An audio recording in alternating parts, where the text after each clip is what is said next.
Hello दोस्तों, आज आप राजीव प्रकाशन कक्षा 10 के प्रश्नावली 12.1 के पहले भाग में प्रश्न संख्या 1 से लेकर 10 तक के प्रश्नों का हल देखेंगे। इस प्रश्नावली को हल करने से पहले इस अध्याय के बारे में बात कर लेते हैं। आपने कक्षा 9 में भी पढ़ा है पृष्ठीय क्षेत्रफल और आयतन। अब यहाँ पर जो नया होगा वो ये होगा कि जितने भी त्रिआयामी आकृतियां हैं, अब इनका कॉन्सेप्ट जानने के लिए आपको वीडियो देखना होगा। कक्षा 9 में जो मैंने पढ़ाया है उसमें कॉन्सेप्ट बिल्कुल क्लियर मैंने बताया हुआ है, तो उसका लिंक आपको आई बटन पे मिल जाएगा। यहाँ से क्लिक करके पहले वो देख लीजिएगा। जिन्होंने नहीं देखा है तो आपका कॉन्सेप्ट जो है वो बिल्कुल क्लियर हो जाएगा। अब यहाँ पर जो हम पढ़ेंगे वो त्रिआयामी आकृतियाँ जो होती हैं या शेप्स जो होते हैं, अब उनके संयोजन से जो नया आकृति बनता है तो उसी का हमें पृष्ठीय क्षेत्रफल ज्ञात करना होगा, आयतन ज्ञात करना होगा। जैसे कि घन, घनाभ, शंकु, बेलन, गोला और अर्धगोला। इसके बारे में हमने पढ़ा था कक्षा 9 में। अब इन्हीं के संयोजन से एक नया आकृति बनेगा। मान लेते हैं कि एक घन दिया है, अब इसी के ऊपर एक अर्धगोला रख दिया गया।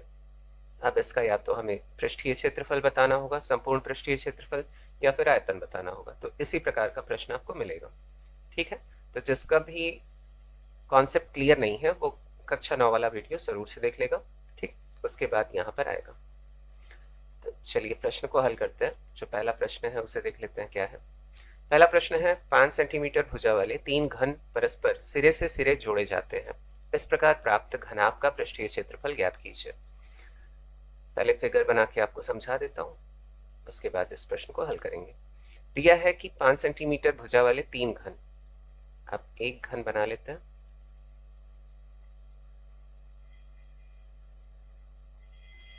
घन के जो सारे एजेस होते हैं वो बराबर होते हैं। अब यहाँ पर दिया है 5 सेंटीमीटर। अब इसके सारे जो एजेस हैं वो सारे 5 सेंटीमीटर ही हो जाएंगे, है ना। 5 सेंटीमीटर। अब इसी प्रकार के 3 घन परस्पर सिरे से सिरे जोड़े जाते हैं, तो इसी को बढ़ा लेते हैं हम आगे।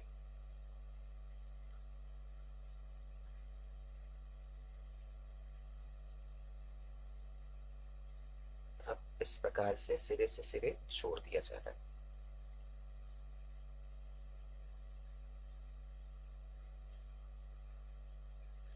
अब ये जो नई आकृति हमें मिली है वो घनाभ हो जाएगी, है ना। अब जब घनाभ होगी तो इसकी जो लंबाई है, अब देखिए ये लेंथ होता है और ये जो होता है वो ब्रेड्थ होता है, चौड़ाई। ये 5 सेंटीमीटर ही रहेगा, लेकिन लेंथ जो है वो बदल जाएगा क्योंकि 5 सेंटीमीटर 3 बार जुड़ जाएगा। तो ये टोटल लेंथ कितना हो जाएगा, जो नया हमें घनाभ प्राप्त हो रहा है उसका लेंथ हो जाएगा 15 सेंटीमीटर। और जो चौड़ाई है वो 5 सेंटीमीटर ही रहेगा, और जो हाइट है वो ऐसे नापा जाता है, तो ये भी कितना रहेगा, 5 सेंटीमीटर ही रहेगा। तो जो नया घनाभ प्राप्त हो रहा है हमें, उसका जो लेंथ है 15 सेंटीमीटर, ब्रेड्थ जो है अर्थात चौड़ाई 5 सेंटीमीटर, और हाइट अर्थात ऊंचाई जो है वो भी 5 सेंटीमीटर मिलेगा। अब यहाँ पर हमें क्या ज्ञात करना है, इस प्रकार प्राप्त घनाभ का पृष्ठीय क्षेत्रफल ज्ञात कीजिए। तो पृष्ठीय क्षेत्रफल, अगर सिर्फ पृष्ठीय क्षेत्रफल दिया है अर्थात हमें संपूर्ण पृष्ठीय क्षेत्रफल ज्ञात करना है, तो इसके लिए हमें फॉर्मूला पता है। घनाभ का जो पृष्ठीय क्षेत्रफल का फॉर्मूला होता है वो होता है 2LB plus BH plus HL, यही होता है। तो ये फॉर्मूला लगा के हम इसका संपूर्ण पृष्ठीय क्षेत्रफल ज्ञात कर लेंगे। तो चलिए प्रश्न को हल करते हैं, इसे इरेज कर लेते हैं। फिगर तो ऐसा ही सेम बनेगा, आप थोड़ा बढ़िया से बना लीजिएगा, इससे मुझसे सही से बन नहीं पाए। तीनों घनों को परस्पर जोड़ने पर एक घनाभ प्राप्त होता है।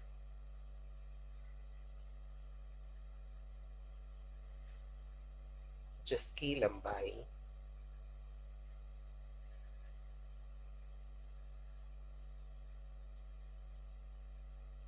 L बराबर 5 धन 5 धन 5 बराबर 15 सेंटीमीटर। चौड़ाई, जैसा कि मैंने आपको फिगर में समझाया, चौड़ाई वही रहेगा, बी से इसे डिनोट करते हैं, स्मॉल बी से, ये 5 सेंटीमीटर होगा। ऊंचाई, जिसे हम स्मॉल एच से डिनोट करते हैं, ये भी कितना होगा, 5 सेंटीमीटर। अतः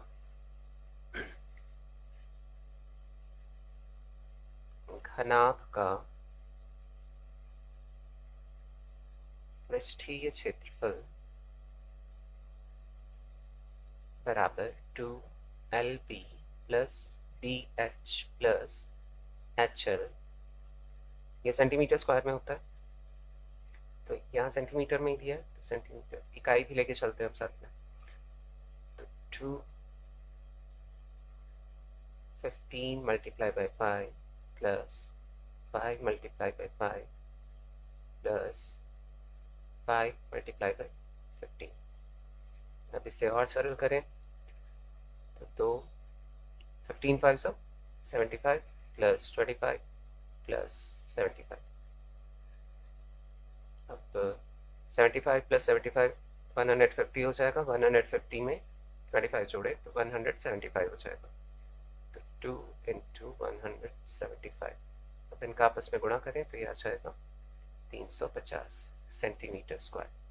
तो जो नया घनाभ प्राप्त हो रहा है उसका जो कुल पृष्ठीय क्षेत्रफल है या संपूर्ण पृष्ठीय क्षेत्रफल है वो कितना है, 350 सेंटीमीटर स्क्वायर।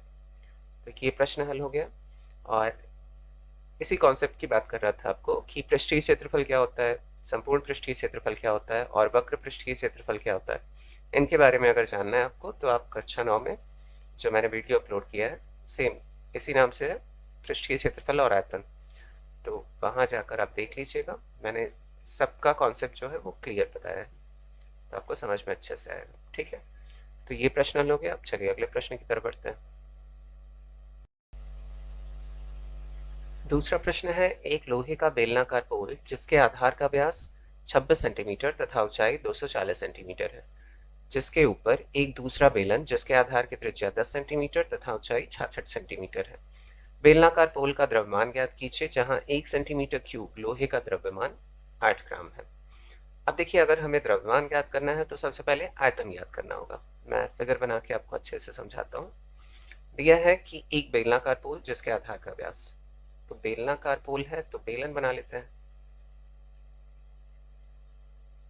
एक हमने बेलन बना लिया और इसके आधार का व्यास 26 सेंटीमीटर है, तो त्रिज्या क्या हो जाएगी, त्रिज्या हो जाएगी 13 सेंटीमीटर और ऊंचाई दी है 240 सेंटीमीटर। और फिर आगे कह रहा है जिसके ऊपर एक दूसरा बेलन जिसके आधार की त्रिज्या 10 सेंटीमीटर है, तो इससे छोटा ही होगा क्योंकि त्रिज्या जो है वो छोटी है, तो इस प्रकार का बेलन इसके ऊपर रखा हुआ है और इसकी जो त्रिज्या है वो 10 सेंटीमीटर है और जो ऊंचाई है वो है 66 सेंटीमीटर। अब आगे कह रहा है बेलनाकार पोल का द्रव्यमान ज्ञात कीजिए जहां 1 सेंटीमीटर क्यूब लोहे का द्रव्यमान 8 ग्राम है। अब लोहा इसमें कितना है वो पता करने के लिए हमें क्या करना होगा, आयतन निकालना होगा। तो जो बड़ा वाला बेलन है उसका पहले हम आयतन ज्ञात कर लेंगे, फिर छोटे वाले बेलन का आयतन ज्ञात करके उन्हें आपस में प्लस कर लेंगे। जो आंसर मिलेगा हमें, अब यहाँ चूंकि 1 सेंटीमीटर क्यूब लोहे का द्रव्यमान 8 ग्राम है, तो जो पूरा आयतन निकलेगा उसमें अगर 8 का हम मल्टीप्लाई कर देंगे तो हमें टोटल इसका द्रव्यमान पता चल जाएगा। ठीक है, तो चलिए अब हल करते हैं इसे। फिगर ऐसा ही बनेगा। तो यहाँ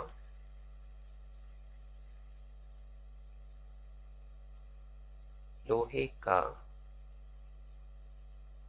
बेलनाकार पोल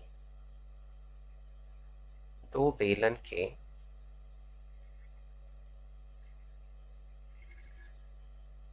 संयोजन से बना है, जुड़ के बना है, दो बेलन संयोजन से बना है। अब पहले बेलन के लिए पहले बेलन के लिए ऊंचाई बराबर 240 सेंटीमीटर। आधार का व्यास दिया है,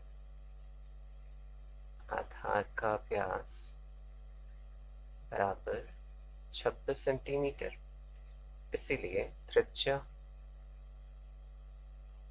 बराबर 26/2 बराबर 13 सेंटीमीटर।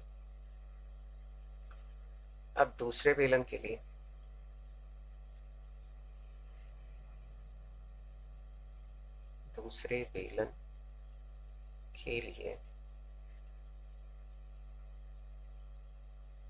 ऊंचाई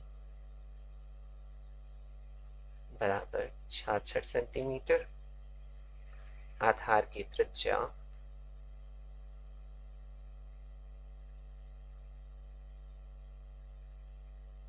बराबर 10 सेंटीमीटर।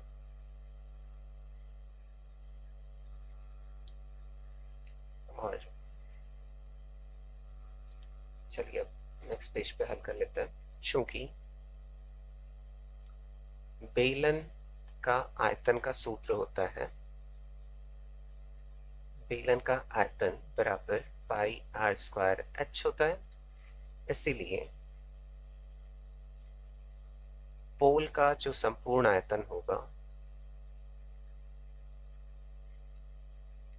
संपूर्ण आयतन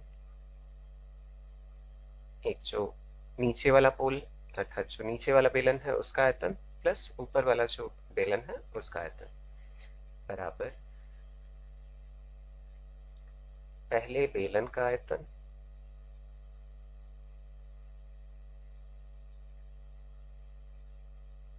धन दूसरे बेलन का आयतन।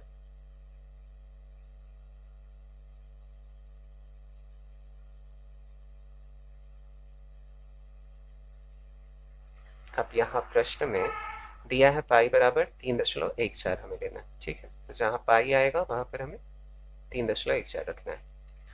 तो ये रख लेते हैं पाई आर स्क्वायर, जो पहले वाले बेलन के लिए त्रिज्या है वो 13 है, तो 13 गुणित 13, यहाँ भी गुणित लगा देते हैं, और ऊंचाई जो है वो 240 है, प्लस दूसरा वाला जो बेलन है उसके लिए पाई। अब यहाँ पाई को ऐसे ही रख रहा हूँ क्योंकि कॉमन ले लेंगे, बाहर आ जाएगा तो हमारा जो कैलकुलेशन है वो थोड़ा इजी हो जाएगा। यहाँ त्रिज्या 10 सेंटीमीटर है, तो 2 बार रखना है, आर स्क्वायर होता है ना फॉर्मूला, इंटू ऊंचाई 66 है। अब यहाँ से पाई को बाहर निकाल लेते हैं, और 13 में 169 इंटू 240 हो जाएगा, प्लस पाई को बाहर निकाल लिया, 10 हमें 100 गुणित 66। एक स्टेप और इसे कर लेते हैं, पाई 169 का अगर 240 में मल्टीप्लाई करेंगे तो यह आएगा 40,560, प्लस ये 100 है, 66 का अगर 100 में किया तो 6,600। अब पाई की वैल्यू रख लेते हैं 3.14, और इनका जब योग करेंगे तो यह आएगा 47,160। अब इसका आपस में मल्टीप्लाई कर लेते हैं तो ये आएगा 1,48,082.4 सेंटीमीटर क्यूब में होता है। आप ये सेंटीमीटर क्यूब में को कैसे होता है इसके बारे में मैंने आपको कॉन्सेप्ट में बताया हुआ है, जो कक्षा 9 में बताया, फिर से बता दे रहा हूँ। यहाँ देखिए आर स्क्वायर जो है वो 2 टाइम, अर्थात आर स्क्वायर है तो 2 टाइम होगा, तो सेंटीमीटर में है तो 2 बार सेंटीमीटर हो गया, और फिर एच जो है ऊंचाई वो भी सेंटीमीटर में दिया है, तो इसलिए आयतन जब भी निकालते हैं तो उसकी इकाई क्या होती है, क्यूबिक इकाई होती है, ठीक है। तो क्यूबिक सेंटीमीटर। अब देखिए प्रश्न में दिया था कि 1 सेंटीमीटर क्यूब का जो द्रव्यमान है वो कितना है, 8 ग्राम है। अब हमने कितना निकाला है इसे, 1,48,082.4 सेंटीमीटर क्यूब निकाला है, तो इसका जो द्रव्यमान होगा वो कितना होगा, 8 से हमें मल्टीप्लाई करना पड़ेगा, यही लिखेंगे, चूंकि 1 सेंटीमीटर क्यूब लोहे का द्रव्यमान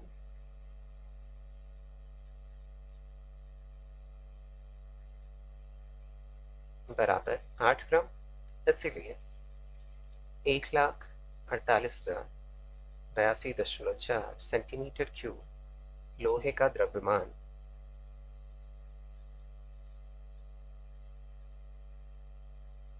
बराबर 1,48,082.4 गुणित 8।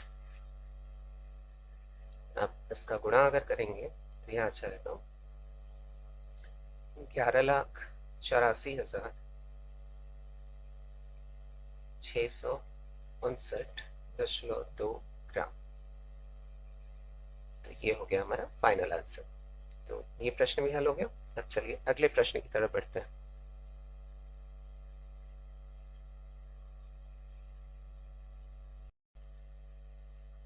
तीसरा प्रश्न है, एक बेलनाकार ठोस जिसके दोनों सिरे अर्धगोले के आकार के हैं। यदि ठोस की संपूर्ण लंबाई 104 सेंटीमीटर तथा दोनों सिरों के प्रत्येक अर्धगोले की त्रिज्या 7 सेंटीमीटर है, तो 2 रुपए प्रति डेसीमीटर की दर से, डेसीमीटर स्क्वायर की दर से इसके पृष्ठ को पॉलिश कराने का खर्च ज्ञात कीजिए। अब पाई बराबर 22/7 लेना है यहाँ पर।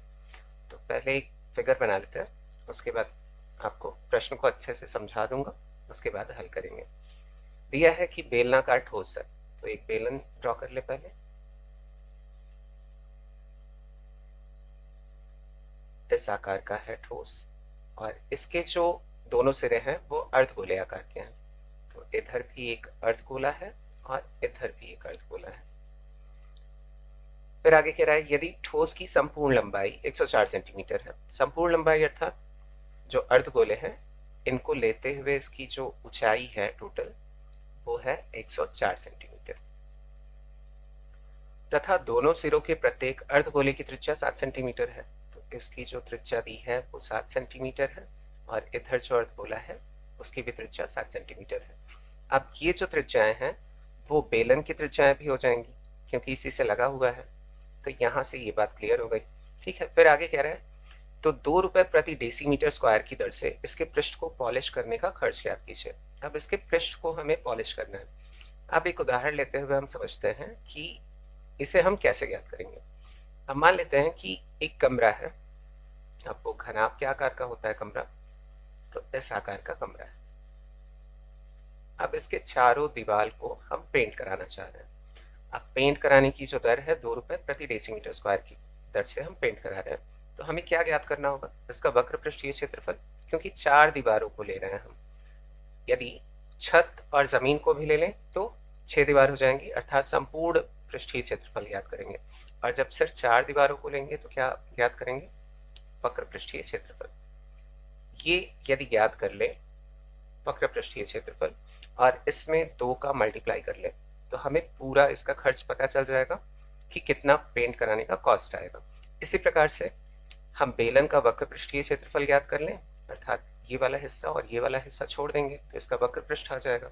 इसी प्रकार से दोनों अर्धगोलों का वक्र पृष्ठीय क्षेत्रफल ज्ञात कर लें, उनका योग कर लें और फिर जाकर आगे 2 से उसका मल्टीप्लाई कर लें तो हमें टोटल कॉस्ट पता चल जाएगा। अब यहाँ पर ये डेसीमीटर स्क्वायर में दिया है और यहाँ जो हमें ज्ञात होगा वो सेंटीमीटर स्क्वायर में ज्ञात होगा, तो हमें कन्वर्ट करना होगा, कन्वर्जन करना होगा। तो कन्वर्जन के बारे में आपको थोड़ा सा बता देता हूँ। आपने पढ़ा होगा, अगर आपने नहीं पढ़ा है कन्वर्जन के बारे में तो उसके लिए मैंने एक प्लेलिस्ट बनाया हुआ है, कॉन्सेप्ट इज सोल। तो उसमें मैंने कन्वर्जन नाम से वीडियो अपलोड किया है, वो ज़रूर देख लीजिएगा। यहाँ थोड़ा मैं बता दे रहा हूँ। सबसे पहले आता है किलो, उसके बाद हेक्टो, उसके बाद डेका, जिसे DA से डिनोट करते हैं हम, और उसके बाद आता है स्टैंडर्ड फॉर्म। स्टैंडर्ड फॉर्म, फिर डेसी, सेंटी और फिर मिली आता है।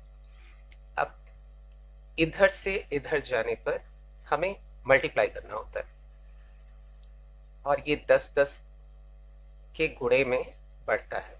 अब मान लेते हैं कि 1 किलोग्राम को हमें हेक्टोग्राम में कन्वर्ट करना है, तो 10 इधर आगे बढ़ रहा है, अर्थात कितना हो गया 10 हेक्टोग्राम।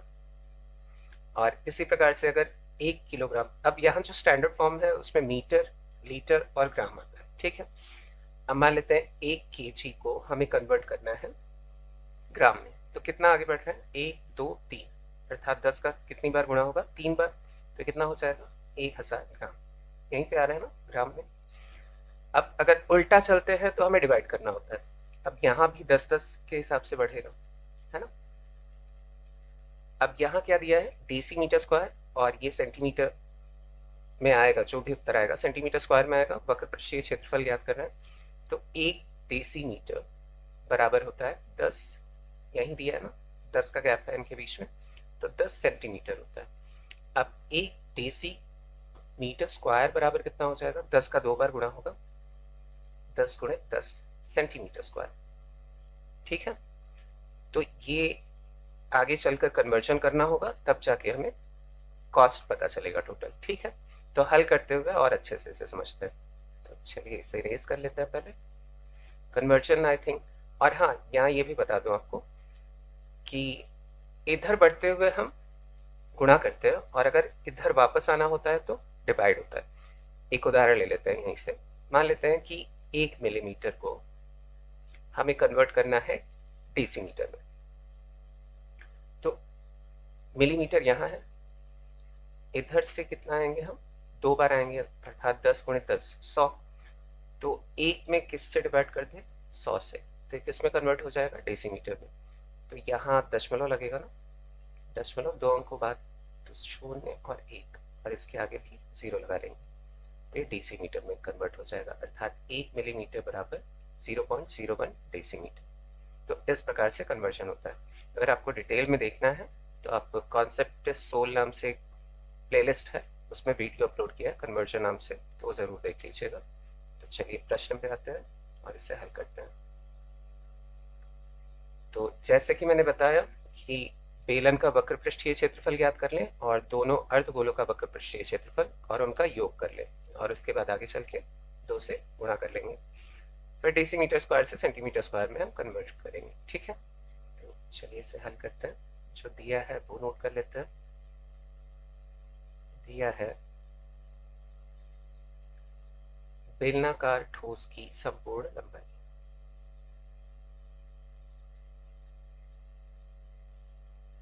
ठोस की संपूर्ण लंबाई बराबर 104 सेंटीमीटर, तथा प्रत्येक अर्धगोले की त्रिज्या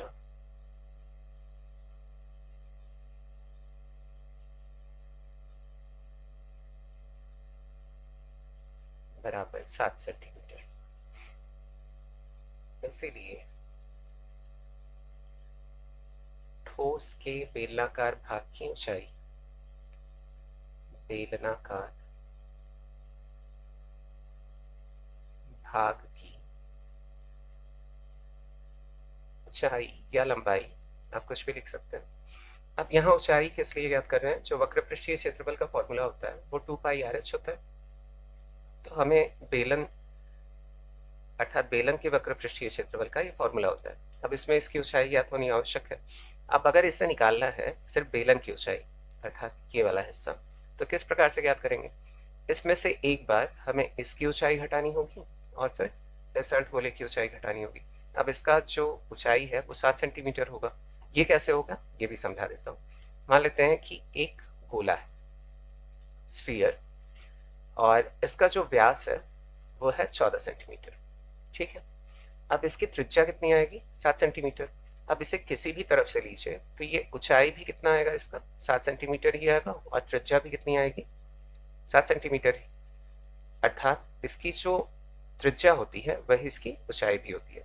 तो 2 बार हमें 7 को घटाना पड़ेगा, क्योंकि इधर भी 7 है और इधर भी 7 है। तो बाकी बचेगा क्या, बेलन का लंबाई या बेलन की ऊंचाई, है ना। तो 104 में से हमें 2 बार 7 को घटाना होगा, तो यही कर रहे हैं यहाँ पर।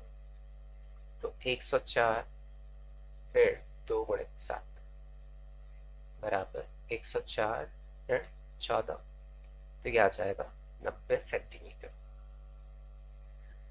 अब अर्धगोलीय भाग के लिए, अर्धगोलीय भाग के लिए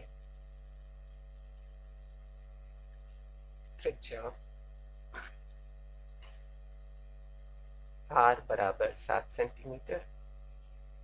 अब बेलनाकार भाग के लिए,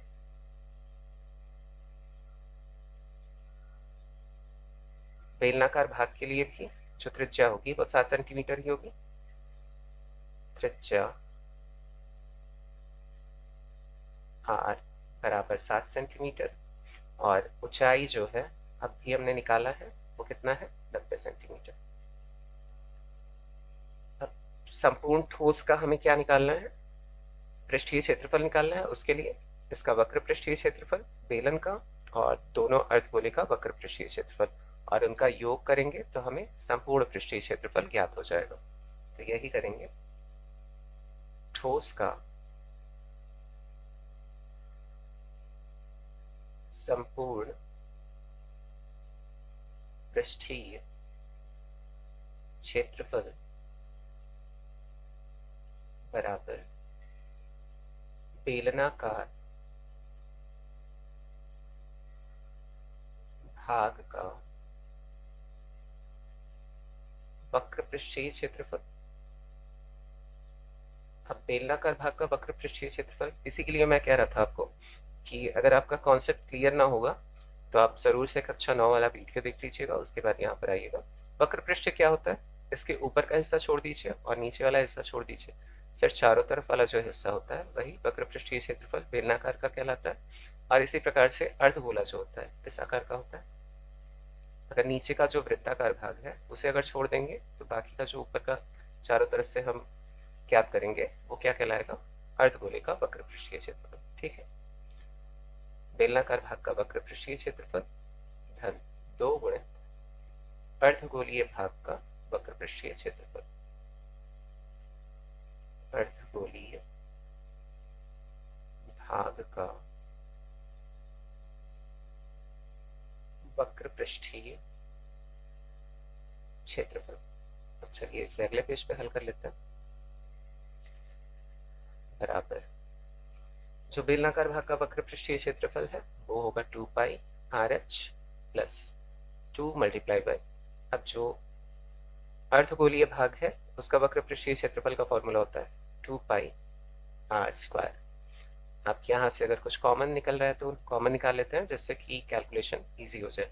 यहाँ 2 पाई आर है, यहाँ भी 2 पाई आर है, आर 2 टाइम है तो कॉमन निकाल सकते हैं।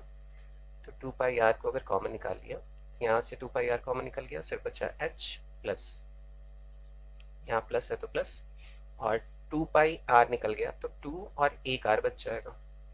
अब मान रख लेते हैं 2 गुणित पाई की वैल्यू रखनी है 22/7, और आर जो है वो 7 है, और एच जो है वो 90 धन 2 गुणित आर जो है वो 7 है। अर्धगोले का भी जो है त्रिज्या वो 7 ही है, और जो बेलन है उसकी भी त्रिज्या 7 ही है, इसलिए 7 रखा है। अब यहाँ 7 से 7 कैंसिल हो जाएगा, 2 गुणित 22 44 हो जाएगा।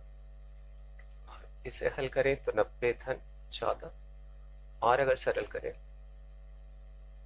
तो ये आ जाएगा 44 गुणित 104, और इनका आपस में गुणा करेंगे तो ये आ जाएगा 4576 सेंटीमीटर स्क्वायर।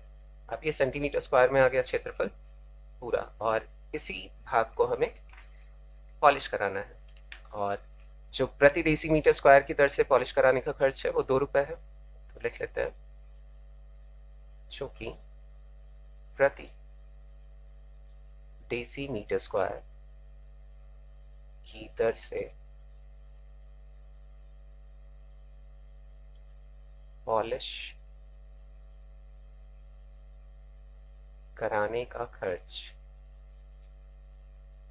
बराबर 2 रुपए।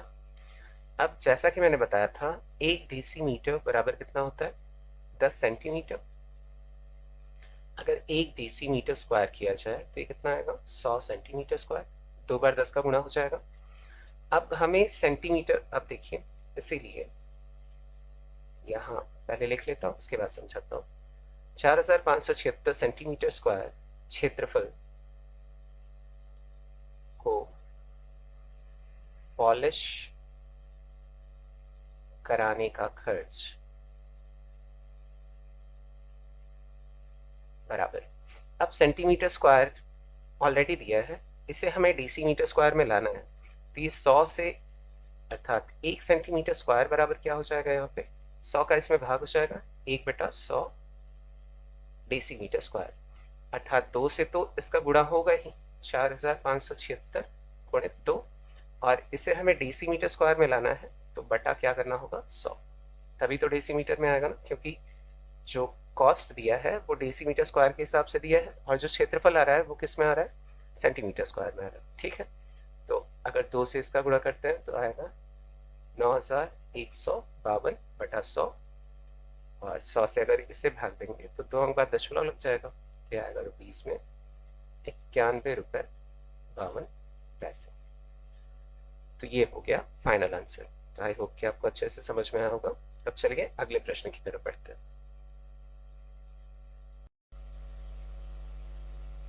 चौथा प्रश्न है, एक ठोस खिलौना ऐसे आकार का है जैसे कि एक अर्धगोले पर एक लंबवृत्तीय शंकु रख दिया जाता है। शंकु की ऊंचाई 2 सेंटीमीटर है और आधार का व्यास 4 सेंटीमीटर है। इस खिलौने का आयतन ज्ञात कीजिए। यदि खिलौने के परिगत एक लंबवृत्तीय बेलन है तो इस लंबवृत्तीय बेलन और खिलौने के आयतनों का अंतर ज्ञात कीजिए। साथ ही इस खिलौने का कुल पृष्ठीय क्षेत्रफल भी ज्ञात कीजिए। इस प्रश्न को आप ध्यान से देखिएगा, तभी आपको समझ में आएगा। और इसके जो उत्तर है वो आपके बुक में गलत दिए हैं, तो एक बार अगर आपके स्कूल में इसे हल कराया गया होगा तो मिला लीजिएगा, और ये भी मिला लीजिएगा कि बुक में आपका कौन कौन सा आंसर गलत आता है। मैं यहाँ पर हल कराऊंगा, तो ठीक है। तो सबसे पहले हम एक फिगर बना लेते हैं और उसी की सहायता से समझ लेते हैं कि प्रश्न क्या कह रहा है। तो कह रहा है कि एक ठोस खिलौना ऐसे आकार का है जैसे कि एक अर्धगोले पर लंबवृत्तीय शंकु रख दिया जाता है। एक अर्धगोला है और इसी पे एक शंकु रख दिया जाता है, तो शंकु इस आकृति का होता है, तो इसे इस पे रख दिया गया। अब यहाँ पर ध्यान देने वाली बात है कि आधार का जो व्यास दिया है 4 सेंटीमीटर, वो दोनों के लिए होगा, और इसकी जो त्रिज्या आएगी 2 सेंटीमीटर, वो दोनों के लिए होगी। ठीक है, तो यहाँ से ये क्लियर हो गया। उसके बाद आगे कह रहा है शंकु की ऊंचाई 2 सेंटीमीटर है, तो ऊंचाई जो होता है वो यहाँ 2 ऊंचाइयाँ होती है ना, एक तो तिर्यक ऊंचाई होती है जिसे हम स्मॉल एल से डिनोट करते हैं, और एक होता है ऊंचाई जिसे स्मॉल एच से डिनोट करते हैं। तो ये स्मॉल एच दिया हुआ है, ये 2 सेंटीमीटर है। अगर इसकी आवश्यकता होगी तो इसे ज्ञात करना होगा, और इसका फॉर्मूला क्या होता है, L is equal to root में H square plus are square. R क्या है यहाँ पर, त्रिज्या। तो जब भी आवश्यकता होगी तो इस फॉर्मूले से हम निकाल लेंगे। ठीक है, आगे जरूरत पड़ेगी। तो इसी आकृति का एक खिलौना है, और फिर कह रहा है यदि खिलौने के परिगत एक लंबवृत्तीय बेलन है। अब इसी के परिगत अर्थात इसी के अंदर इस खिलौने को रख दिया गया है लंबवृत्तीय बेलन में, तो ये हो जाएगा आपका पूरा फिगर। अब देखिए इससे सटा हुआ मतलब इसी के अंदर रखा गया है, तो इसकी भी जो त्रिज्या होगी वो कितनी होगी, 2 सेंटीमीटर की होगी। ठीक है, आगे कह रहा है तो इस लंबवृत्तीय बेलन और खिलौने के आयतनों का अंतर ज्ञात कीजिए। तो पहले तो हम खिलौने का आयतन ज्ञात कर लेते हैं, फिर लंबवृत्तीय बेलन का आयतन ज्ञात कर लेंगे, और फिर घटा देंगे तो हमें पता चल जाएगा कि इनका अंतर क्या है। और आगे कह रहा है कि इस खिलौने का कुल पृष्ठीय क्षेत्रफल भी ज्ञात कीजिए। पृष्ठीय क्षेत्रफल ज्ञात करना है तो पहले हम शंकु का वक्र पृष्ठीय क्षेत्रफल ज्ञात कर लेंगे, और इसी प्रकार अर्धगोले का वक्र पृष्ठीय क्षेत्रफल ज्ञात कर लेंगे, और उन दोनों का योग कर देंगे तो हमें पता चल जाएगा कि इस खिलौने का संपूर्ण पृष्ठीय क्षेत्रफल या कुल पृष्ठीय क्षेत्रफल क्या है। तो चलिए अब समझ लिया है, हल करते हुए और अच्छे तरीके से समझते हैं। ठीक है,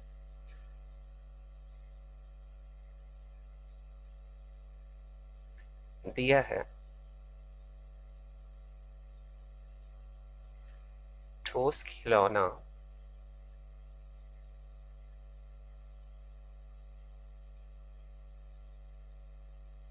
लंबवृत्तीय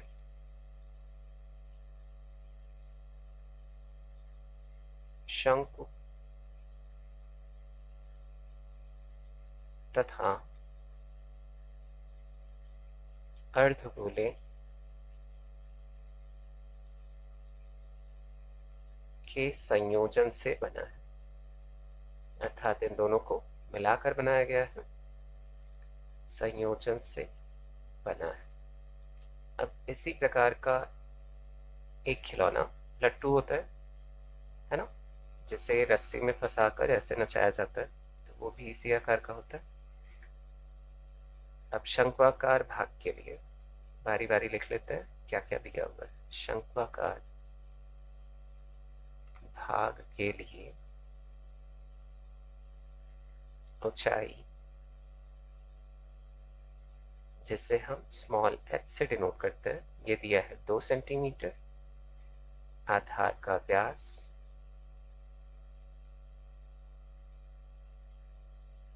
बराबर 4 सेंटीमीटर, इसलिए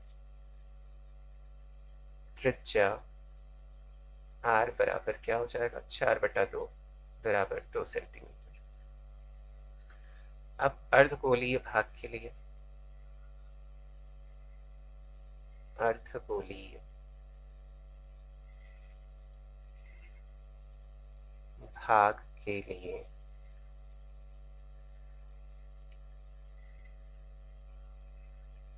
चूंकि अर्धगोला तथा शंकु की त्रिज्याएं या व्यास समान है। अब यहाँ त्रिज्या की आवश्यकता है तो इसलिए त्रिज्या लिख ले रहा हूं। इसीलिए त्रिज्या r बराबर 2 सेंटीमीटर। अब आयतन निकाल लेते हैं, ठीक है। अतः अब यहाँ देखिए, ये पूरा जो एक्सरसाइज है या पूरा जो अध्याय है वो फॉर्मूला बेस्ड है, तो आपको फॉर्मूला याद होना बहुत जरूरी है। अगर फॉर्मूला आप भूल गए तो फिर क्वेश्चन सॉल्व नहीं होगा, ठीक है।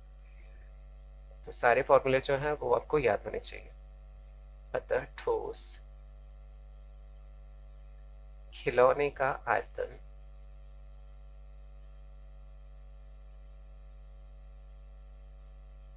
अभी हम सिर्फ खिलौने का आयतन निकाल रहे हैं, तो इसके लिए क्या करेंगे, अर्धगोले का आयतन पता करेंगे।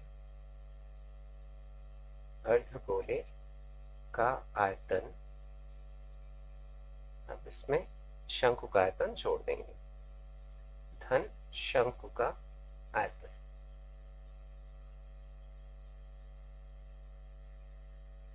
अब अर्धगोले का जो आयतन होता है उसका फॉर्मूला होता है 2/3 पाई r³ प्लस शंकु का जो आयतन होता है उसका फॉर्मूला होता है 1/3 पाई r² h। चलिए मान अगले पेज पे रख लेते हैं, बराबर। अब यहाँ पाई की वैल्यू 3.14 ले लेते हैं, क्योंकि r जो है वो 2, अर्थात जो त्रिज्या है वो 2 दिया है, तो 22/7 अगर लेंगे तो कटेगा तो है नहीं, तो ना 3.14 रख लेते हैं सीधे सीधे। 2/3 गुणित 3.14 गुणित r जो है वो 2 है तो इसका क्यूब हो जाएगा, प्लस 1/3 गुणित 3.14, यहाँ भी r जो है वो 2 है, 2 का स्क्वायर हो जाएगा, और h जो है अर्थात ऊंचाई वो भी 2 है। अब इसे सरल कर लेते हैं, तो ये 8 दूनी 16 और 16 का गुणा इसमें करेंगे 3.14, तो कैलकुलेट करने पे आएगा 16.75 धन। इसी प्रकार से इसे हल करेंगे तो ये आएगा 8.37, और इन दोनों का योग अगर करेंगे तो ये आ जाएगा 25.12 सेंटीमीटर क्यूब। अब आपके बुक में जो दिया है आंसर वो 33 पॉइंट कुछ दिया है, तो गलत है। आप किसी भी तरीके से इसे हल करिए, ये 25.12 ही आएगा, ठीक है। अब हम ज्ञात कर लेते हैं बेलन का आयतन, और उसमें से इसे घटा देंगे तो हमें दोनों का अंतर पता चल जाएगा। अब लंब वृत्तीय बेलन के आधार की त्रिज्या, अब जैसा कि मैंने कहा था इसी के अंदर रखा गया है खिलौने को, तो इसकी भी त्रिज्या क्या होगी, सही, आधार की त्रिज्या बराबर 2 सेंटीमीटर तथा ऊंचाई, अब ऊंचाई एक बार देख लेते हैं। अब यहाँ देखिए दिया है आधार का व्यास 4 सेंटीमीटर है, इसका जो पूरा व्यास है वो 4 सेंटीमीटर है। अब जैसा कि मैंने बताया था, अगर अर्धगोले की जो त्रिज्या है वो 2 सेंटीमीटर है, यहाँ पर इसकी जो ऊंचाई होगी वो भी कितनी होगी, 2 सेंटीमीटर, और शंकु की ऊंचाई कितनी दी है, 2 सेंटीमीटर ही दी है। 2 और 2 का योग करेंगे तो कितना आएगा, 4 सेंटीमीटर। तो इसलिए बेलन की जो ऊंचाई आएगी वो कितनी आएगी, 4 सेंटीमीटर। ठीक है, तो ये समझने वाली बात है, तो आपको अपने से समझ के इसे लिखना है। ठीक है, इसीलिए बेलन का आयतन, अब बेलन का आयतन का जो सूत्र होता है वो होता है पाई आर स्क्वायर एच। तो यहाँ एच की भी जरूरत थी, इसलिए ऊंचाई निकाला। इसीलिए बेलन का आयतन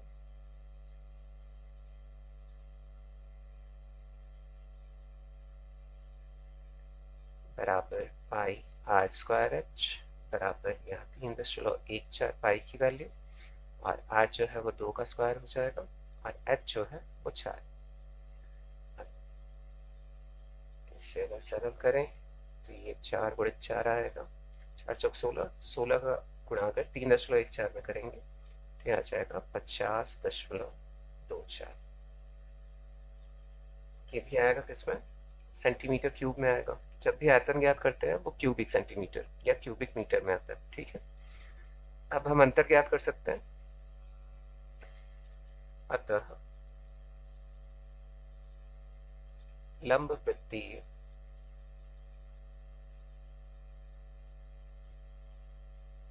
बेलन और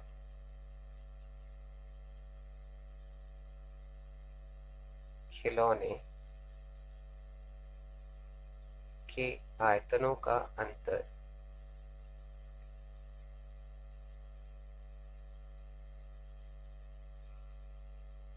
बराबर 50.24 ऋण 25.12 बराबर, इनका अंतर कितना आएगा, 25.12। अब ये भी आपके बुक में शायद अलग दिया है, क्योंकि पहला अगर अलग आएगा तो दूसरा भी तो अलग ही आएगा ना। ठीक है, तो आप किसी भी तरीके से हल करेंगे तो उत्तर यही आने वाला है। आप अपने स्कूल में अगर हल कराया गया होगा तो ज़रूर से मिला लीजिएगा एक बार किस प्रकार से हल कराया गया। ठीक है, अब ये हमने याद कर लिया है। अब हमें क्या याद करना है, खिलौने का कुल पृष्ठीय क्षेत्रफल ज्ञात करना है। तो उसके लिए जैसा कि मैंने कहा, शंकु का वक्र पृष्ठीय क्षेत्रफल ज्ञात कर लें और अर्धगोले का वक्र पृष्ठीय क्षेत्रफल ज्ञात कर लें। अब यहाँ पर थोड़ा सा आपको समझा देता हूँ। अगर शंकु का वक्र पृष्ठीय क्षेत्रफल ज्ञात करेंगे तो उसके लिए हमें फॉर्मूला लगाना होगा पाई आर एल। अब एल की आवश्यकता होगी, एल ज्ञात करने के लिए क्या करना पड़ेगा हमें, L is equal to root में H square plus are square करना होगा। ये ज्ञात हो जाएगा तो फिर यहाँ पर रख के हम इसे ज्ञात करेंगे, और इसी में ऐड किसे करना होगा, हमें अर्धगोले का वक्र पृष्ठीय क्षेत्रफल अर्थात 2 पाई आर स्क्वायर ऐड करना होगा। तो अगर ये हमने ज्ञात कर लिया तो हमें कुल पृष्ठीय क्षेत्रफल ज्ञात हो जाएगा। अब ये भी शायद आपके बुक से थोड़ा अलग है, दशमलव के बाद इसका उत्तर, तो आप ध्यान से देखिएगा इसे भी।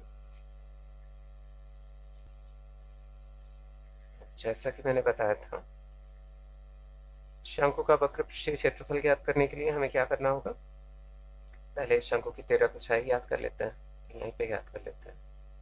हाँ, शंकु की तिर्यक ऊंचाई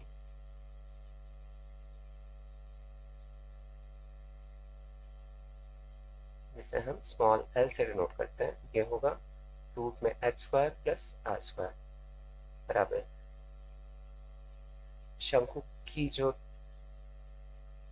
ऊंचाई है वो 2 है, 2 का स्क्वायर प्लस जो त्रिज्या है वो भी 2 है, 2 का स्क्वायर बराबर 4 धन 4 आएगा बराबर करनी में 8, और इसका अगर स्क्वायर रूट करेंगे तो ये 2 करनी में 2 आएगा।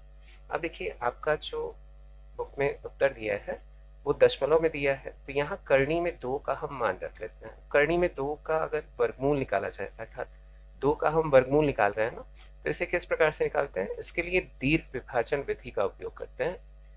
इसके बारे में भी मैंने आपको पढ़ाया है, कॉन्सेप्ट 16 नाम का जो प्लेलिस्ट है उसमें आप देख लीजिएगा, दीर्घ विभाजन विधि। तो यहाँ पर मैं आपको एक बार निकाल के समझा देता हूँ कि किस प्रकार से निकाला जा सकता है किसी भी ऐसी संख्या का वर्गमूल जिसका जोड़ा ना बन पाता हो।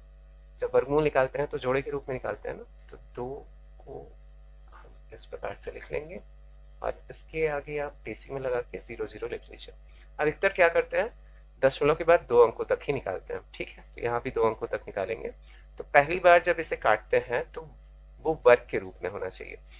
ऐसी कौन सी संख्या है जिसका वर्ग करने पे 2 से कम आए? तो एक ही है। एक का अगर वर्ग करते हैं तो एक आता है, क्योंकि 2 का अगर वर्ग किया तो वो 4 हो जाएगा, 2 से ज़्यादा। तो हमें कम लेना है, तो एक का वर्ग किया अर्थात एक यहाँ पर लिख दिया और कितना आया? एक ही। अब इसी एक को हमें कहाँ उतार लेना है? यहाँ भी, और इसे प्लस कर लेना है। ये प्लस करने पे 2 आ जाएगा। 2 में से एक को घटाया तो कितना आया? 1।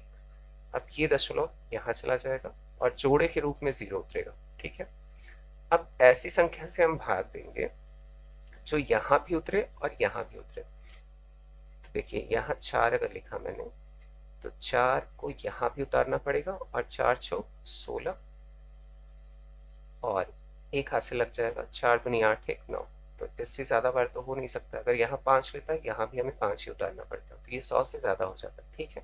तो इसी 4 को फिर से यहाँ पर उतार लेंगे और इसका भी प्लस कर लेंगे, थोड़ा सा जगह छोड़ देंगे। 4 4 8 होता है, फिर 2 और इसे अगर घटाएंगे तो कितना आ जाएगा? 4, है ना। तो फिर इसके आगे भी 2 0 लेंगे, फिर 2 0 लेंगे, ऐसे ही चलेगा। ठीक है। तो जोड़े के रूप में उतारेंगे, यहाँ एक बार और जाएगा। तो इस प्रकार से अगर आपको देखना है विस्तार से तो आप कॉन्सेप्ट सोल में चले जाइएगा और वहाँ पर आपको दीर्घ विभाजन विधि द्वारा किस प्रकार से वर्गमूल निकाला जाता है वो आपको पता चल जाएगा। तो यहाँ आप रख लेंगे तो ज़्यादा सही रहेगा, 2 गुणे 1.41। ठीक है। तो अब चलिए अगले पेज पे इससे निकाल लेते हैं।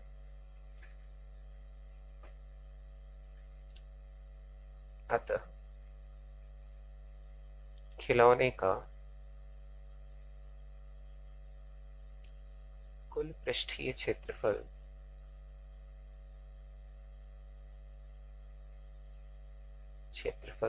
बराबर शंकु का वक्र पृष्ठीय क्षेत्रफल वक्र पृष्ठीय क्षेत्रफल धन अर्धगोले का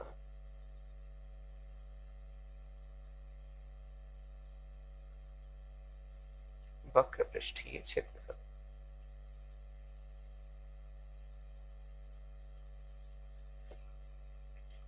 इसका फॉर्मूला होता है पाई आर एल प्लस, इसका फॉर्मूला आपने ऑलरेडी देख लिया है, 2 पाई आर स्क्वायर बराबर पाई की वैल्यू हम 3.14 गुणित आर जो है वो 2 है और एल जो है 2 करनी में 2 था और मैंने करनी में 2 का मान निकाल लिया था, 4.41 रख लेते हैं, धन 2 गुणित 3.14 गुणित आर जो है वो 2 है, फिर 2। अब इससे अगर सरल हम करें अर्थात इनका गुणा करें आपस में तो ये लगभग में आएगा 17.71 या 70। अब दशमलव के बाद इसीलिए अलग थोड़ा आएगा, आपके जो उत्तर पुस्तिका में दिया हुआ है अर्थात उत्तर माला जो दिया हुआ है उससे थोड़ा अलग आएगा यहाँ पर।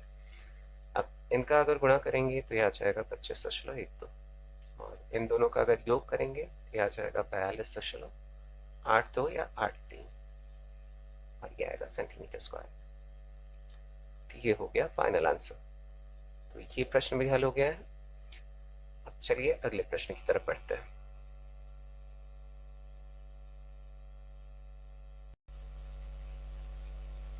पांचवा प्रश्न है, दो घनों जिनमें से प्रत्येक आयतन 64 सेंटीमीटर क्यूब है के संलग्न फलकों को मिलाकर एक ठोस बनाया जाता है। इससे प्राप्त घनाभ का पृष्ठीय क्षेत्रफल ज्ञात कीजिए। चलिए प्रश्न को समझ लेते हैं, उसके बाद हल करेंगे। तो इसका भी फिगर बना लेता हूँ पहले। दिया है घन है और दो घन है, तो पहला घन ये हो गया,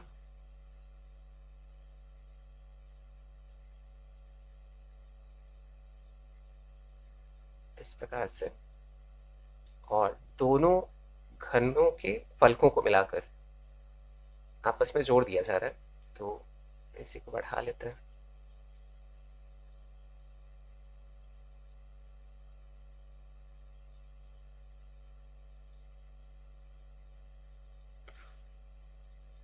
इस प्रकार से दो घन बन गए और प्रत्येक का जो आयतन है वो 64 सेंटीमीटर क्यूब दिया है। ठीक है।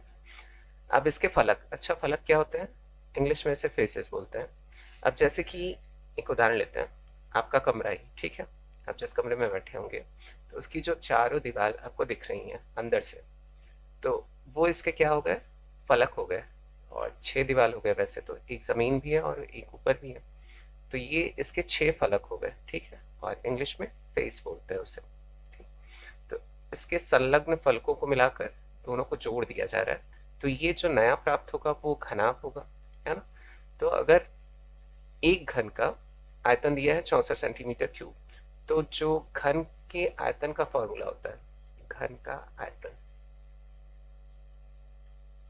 इसे या तो हम एल क्यूब से डिनोट करते हैं या तो ए क्यूब से। तो ए क्यूब बराबर दिया है 64, तो ए बराबर क्या होगा, क्यूब रूट निकलेगा किसका, 64 का। तो 4 चौक 16 चौका 64 है, अर्थात अंदर जो भी 3 जोड़े में निकलेगा बाहर ना, तो इसे अगर लिखना चाहे तो 4 गुणे 4 गुणे 4 लिख सकते हैं, और तीनों बाहर आके एक बार हो जाएगा, अर्थात इसके जो एक एच की माप है वो कितनी है, 4 सेंटीमीटर है। तो अगर दोनों को जोड़ दें, प्रत्येक का दिया है ना 64 सेंटीमीटर क्यूब है, तो अगले वाले का भी निकालेंगे तो 4 सेंटीमीटर ही आएगा। तो इसकी जो चौड़ाई है वो तो 4 सेंटीमीटर है, लेकिन लंबाई जो होगी वो कितनी हो जाएगी, 8 सेंटीमीटर, और जो ऊंचाई है वो 4 सेंटीमीटर बनी रहेगी। तो यहाँ पर L इज इक्वल टू कितना मिलेगा, जो नया हमें प्राप्त हो रहा है ठोस, उसका L अर्थात लेंथ 8 सेंटीमीटर, ब्रेथ जो है वो कितना आएगा, 4 सेंटीमीटर, और हाइट जो है वो भी कितना होगा, 4 सेंटीमीटर। अब इसका हमें क्या ज्ञात करना है, घनाभ का पृष्ठीय क्षेत्रफल ज्ञात कीजिए। तो घनाभ का पृष्ठीय क्षेत्रफल का फॉर्मूला होता है 2LB plus BH plus HL। तो ये हमें ज्ञात करना होगा, ठीक है। तो आई होप कि आपको समझ में आ गया होगा। चलिए अब इसे हल कर लेते हैं।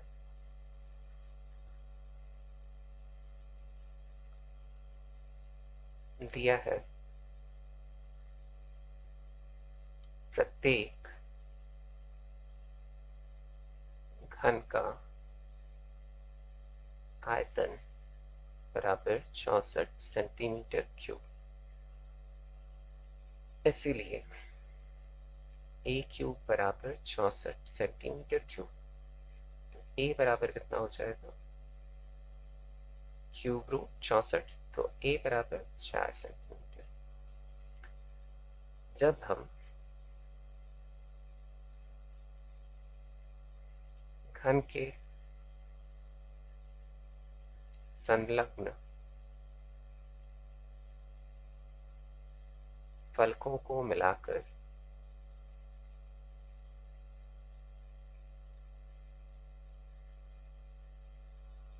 एक ठोस बनाते हैं,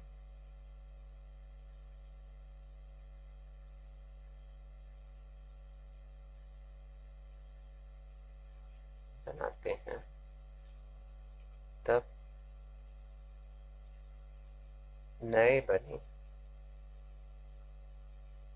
घनाभ की लंबाई L बराबर 8 सेंटीमीटर, मैंने फिगर में ही आपको समझाया, चौड़ाई B बराबर 4 सेंटीमीटर तथा ऊंचाई H बराबर 4 सेंटीमीटर। अब हमें क्या ज्ञात करना है, घनाभ का पृष्ठीय क्षेत्रफल अर्थात संपूर्ण पृष्ठीय क्षेत्रफल। अगर सिर्फ पृष्ठीय क्षेत्रफल आपके क्वेश्चन में आता है तो आपको क्या ज्ञात करना है, संपूर्ण पृष्ठीय क्षेत्रफल या कुल पृष्ठीय क्षेत्रफल। इसीलिए नए घनाभ का पृष्ठीय क्षेत्रफल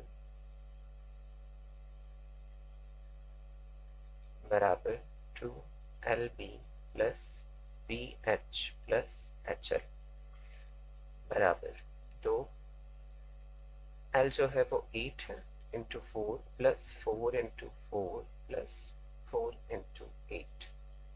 अब इसे सिंप्लीफाई करें तो 2 8 4 जा 32 प्लस 16 प्लस 32, इनका अगर योग करें तो ये आ जाएगा 80, और 80 में अगर 2 का गुणा करेंगे तो यह आ जाएगा 160 सेंटीमीटर स्क्वायर। तो ये हो गया इसका उत्तर। 5वां प्रश्न हल हो गया। अब चलिए अगले प्रश्न की तरफ बढ़ते हैं। छठवां प्रश्न है, कोई बर्तन एक खोखले अर्धगोले के आकार का है जिसके ऊपर एक खोखला बेलन अध्यारोपित है। अर्धगोले का व्यास 14 सेंटीमीटर है और इस बर्तन पात्र की कुल ऊंचाई 13 सेंटीमीटर है। इस बर्तन का आंतरिक पृष्ठीय क्षेत्रफल ज्ञात कीजिए। तो चलिए फिगर पहले बना लेते हैं, उसके बाद मैं समझाता हूँ इस प्रश्न को। ठीक है, दिया है कि कोई बर्तन एक खोखले अर्धगोले के आकार का है। ठीक है, एक अर्धगोला ड्रॉ कर लिया इस प्रकार का, और उसके बाद कह रहा है जिसके ऊपर एक खोखला बेलन अध्यारोपित है। इसी के ऊपर एक बेलन अध्यारोपित है इस प्रकार से। अब फिर आगे कह रहा है अर्धगोले का व्यास 14 सेंटीमीटर है, तो इसका जो व्यास होगा वही बेलन का भी व्यास हो जाएगा। ये 14 सेंटीमीटर है, तो इसकी जो त्रिज्या होगी वो कितनी होगी, 7 सेंटीमीटर। और इस बर्तन पात्र की कुल ऊंचाई कितनी दी है, 13 सेंटीमीटर। अगर अब आपसे पूछूं कि इस बेलन की ऊंचाई क्या होगी, ये 13 सेंटीमीटर है टोटल, तो यहाँ पर इसकी ऊंचाई जो है वो घटा देंगे, तो इसकी जो त्रिज्या होगी उतनी ही इस अर्धगोले की ऊंचाई भी होगी। तो 7 सेंटीमीटर अगर घटा देंगे तो यह आ जाएगा हमारा 6 सेंटीमीटर, है ना, इसकी ऊंचाई। तो यही आगे करना होगा। और फिर क्या रहा है कि इस बर्तन का आंतरिक पृष्ठीय क्षेत्रफल ज्ञात कीजिए। तो इसके लिए क्या करना है, हमें पहले इस बेलन का वक्र पृष्ठीय क्षेत्रफल ज्ञात कर लेंगे, आंतरिक वक्र पृष्ठीय क्षेत्रफल। अब देखिए आंतरिक का मतलब क्या हुआ, ये खोखला है, जो बेलन दिया है वो भी खोखला है और जो अर्धगोला है वो भी खोखला है। तो अगर आपसे पूछ लेता कि बाहरी वक्र पृष्ठीय क्षेत्रफल इसका, अर्थात बाहरी पृष्ठीय क्षेत्रफल बताओ, तो यहाँ पर जो आर है वो चेंज हो जाता, अर्थात रेडियस, त्रिज्या। अब इसमें दो तरह की त्रिज्याएं आती हैं। क्यों? क्योंकि इसकी कुछ मोटाई होती है। जैसे कि अगर आप एक ग्लास लीजिए, ठीक है, तो उसकी कुछ मोटाई होती है, तो अंदर की उस जो त्रिज्या होगी वो अलग होगी, और जो बाहर की त्रिज्या होगी उसमें मोटाई जुड़ जाएगी। मान लीजिए कि इसकी मोटाई अगर दी हो कि 0.5 मिलीमीटर मोटाई है, तो जो बाहरी त्रिज्या होगी उसमें 0.5 जुड़ जाएगी। ठीक है, तो इसीलिए यहाँ पर पूछा है अर्धगोले का आंतरिक पृष्ठीय क्षेत्रफल, तो हमें कुछ भी नहीं करना है, स्मॉल आर ही रखना है, क्योंकि ऑलरेडी दिया हुआ है कि इसका जो व्यास है वो 14 सेंटीमीटर है, तो त्रिज्या 7 सेंटीमीटर ही लेना है। अगर बाहरी पूछ लेता तो आपको अलग फॉर्मूला लगाना होता। ठीक, अगर ऐसा कोई प्रश्न आगे आता है तो उसे भी मैं अच्छे से समझा दूंगा। यहाँ पर जैसा प्रश्न है उसी प्रकार से इसे हल करेंगे। तो इसका हम क्या निकालेंगे, वक्र पृष्ठीय क्षेत्रफल, उसी प्रकार से अर्धगोले का भी वक्र पृष्ठीय क्षेत्रफल निकालेंगे, और उन दोनों का अगर योग करेंगे तो हमें आंतरिक पृष्ठीय क्षेत्रफल अर्थात कुल पृष्ठीय क्षेत्रफल ज्ञात हो जाएगा। तो चलिए अब इसे हल करते हैं।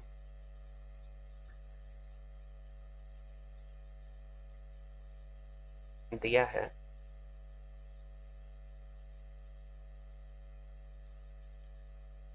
एक बर्तन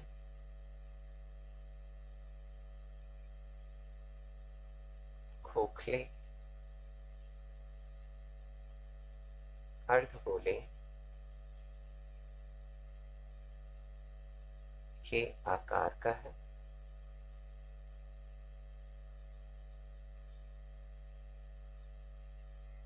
जिसके ऊपर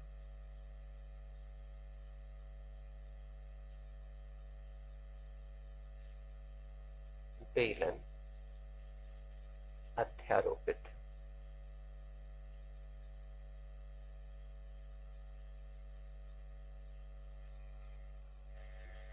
यहाँ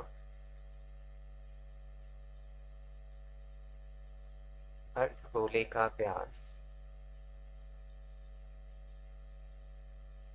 बराबर बेलन का व्यास, जैसा कि मैंने आपको समझाया, बराबर 14 सेंटीमीटर। इसीलिए त्रिज्या दोनों की सेम होगी, आर बराबर 14/2 बराबर 7 सेंटीमीटर, तथा बर्तन की ऊंचाई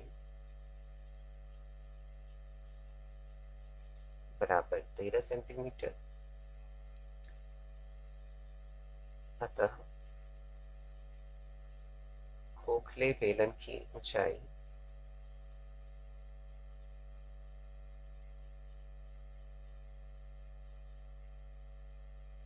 बराबर बर्तन की ऊंचाई ऋण अर्धगोले की ऊंचाई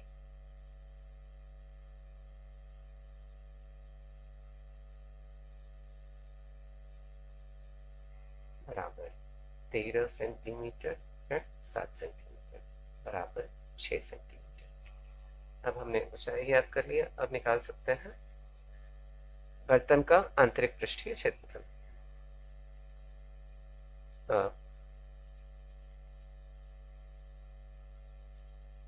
बर्तन का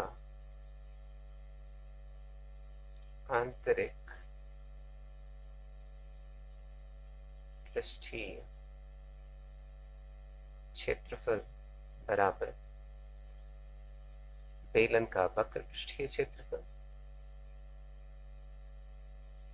या लिख सकते हैं बेलन का आंतरिक वक्र पृष्ठीय क्षेत्रफल।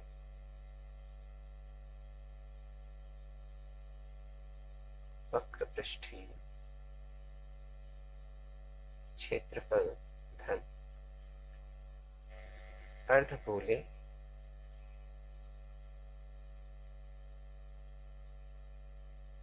अर्धगोले का आंतरिक वक्र पृष्ठीय क्षेत्रफल।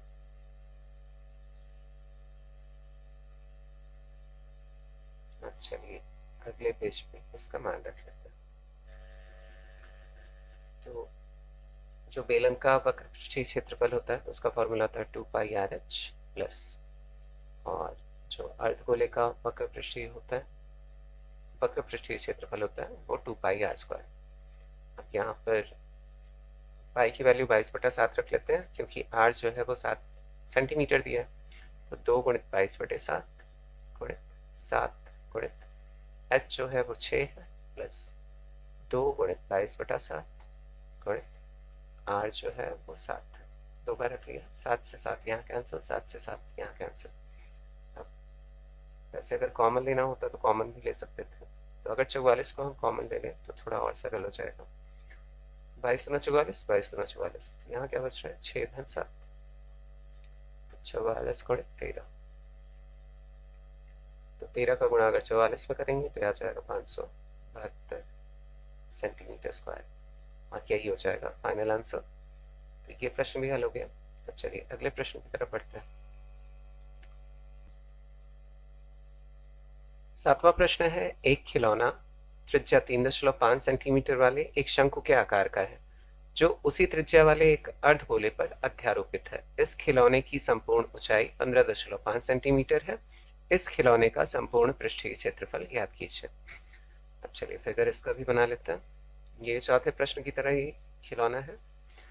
तो पहले शंकु है, तो शंकु बना लेते हैं।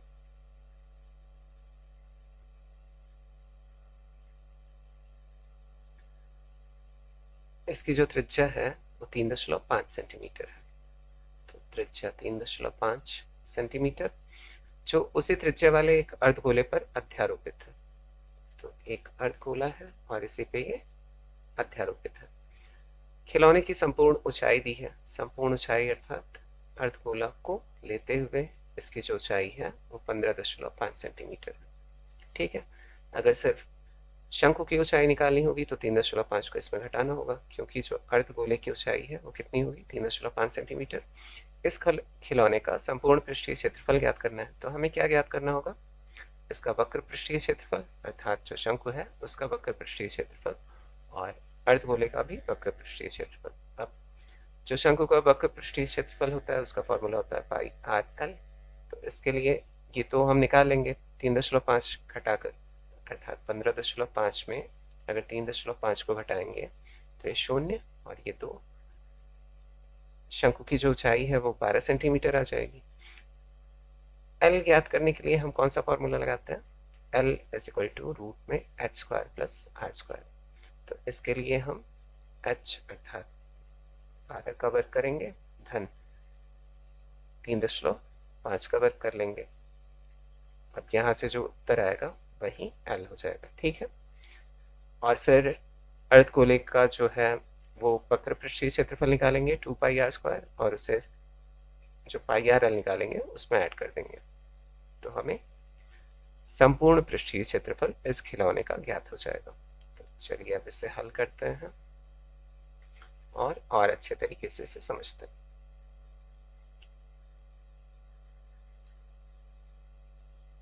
दिया है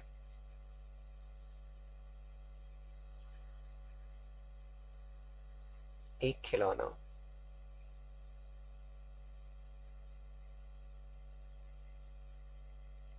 अर्धगोले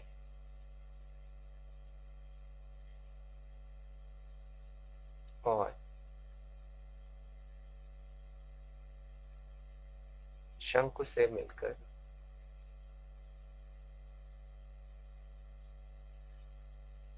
बना है।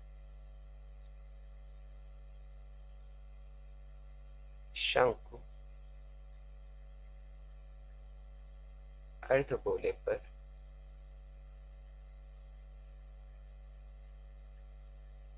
अध्यारोपित है।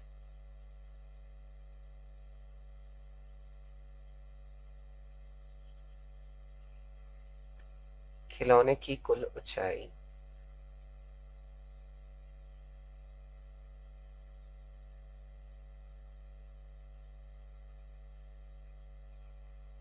15.5 सेंटीमीटर। अर्धगोले भाग की त्रिज्या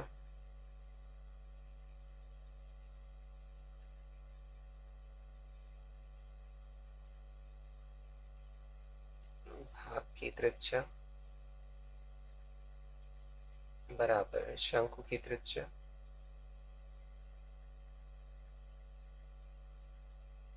बराबर 3.5 सेंटीमीटर। इसीलिए शंकु की ऊंचाई बराबर खिलौने की ऊंचाई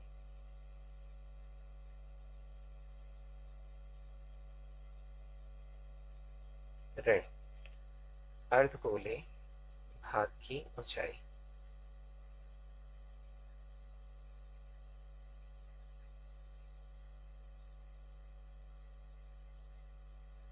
बराबर 15.5 सेंटीमीटर ऋण 3.5 सेंटीमीटर, यह आ जाएगा 12 सेंटीमीटर। अब हम L ज्ञात कर लेते हैं तथा क्योंकि आगे काम पढ़ने वाला है ना इसका, तो शंकु की तिर्यक ऊंचाई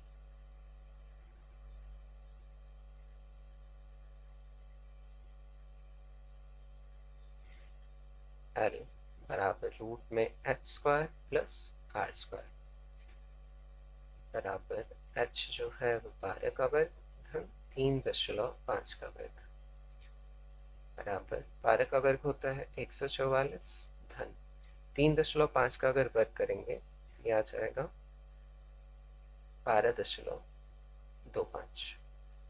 अब इन दोनों का योग करें तो ये हमारा मिल जाएगा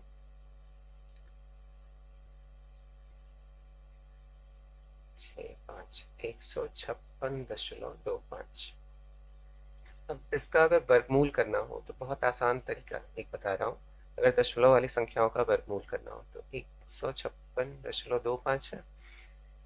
अगर दशमलव हटाना है तो ऊपर भी 100 से गुणा करेंगे और नीचे भी 100 से गुणा करेंगे और दशमलव हट जाएगा। और इसका अगर वर्गमूल निकालेंगे तो यह हमारा आएगा 156.25 का, तो ये आ जाएगा 125। और नीचे से अगर 100 का वर्गमूल करेंगे तो ये 10 आ जाएगा।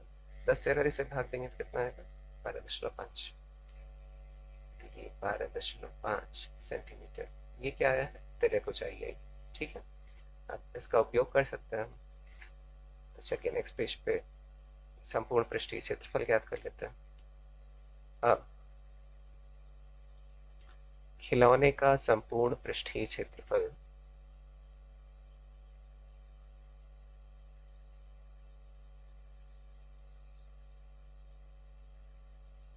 पृष्ठीय क्षेत्रफल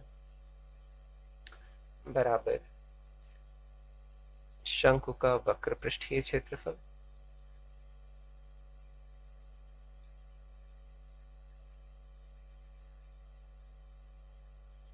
धन अर्धगोले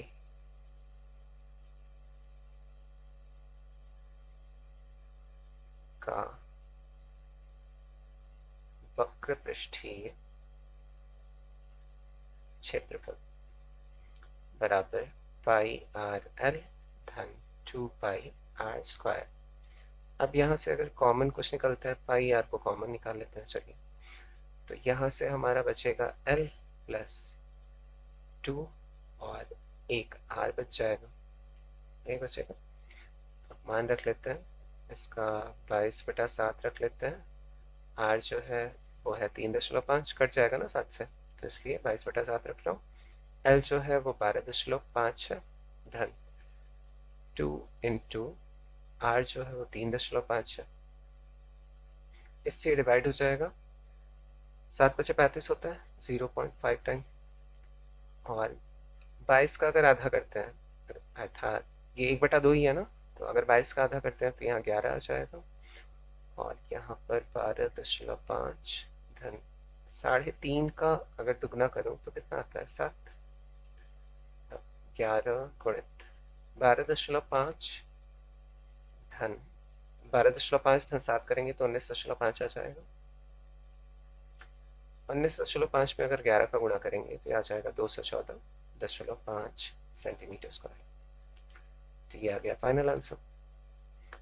तो ये प्रश्न भी हल हो गया। आप चलिए अगले प्रश्न की तरफ बढ़ते हैं।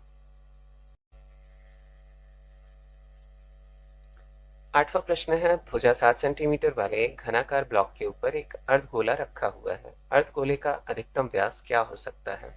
इस प्रकार बने ठोस का पृष्ठीय क्षेत्रफल ज्ञात कीजिए। इस प्रश्न को आप बहुत ही ध्यान से देखिएगा, क्योंकि यहाँ पर बहुत सारे कॉन्सेप्ट आपको क्लियर करने वाला हूँ। एक अगला प्रश्न भी मिलेगा, तो उसका भी आपका कॉन्सेप्ट एकदम क्लियर हो जाएगा। ठीक है, तो ध्यान से देखिएगा। पहले फिगर बना लेते हैं, उसके बाद अच्छे से समझते हैं। दिया है कि एक घनाकार ब्लॉक है, तो एक घन बना लेते हैं पहले।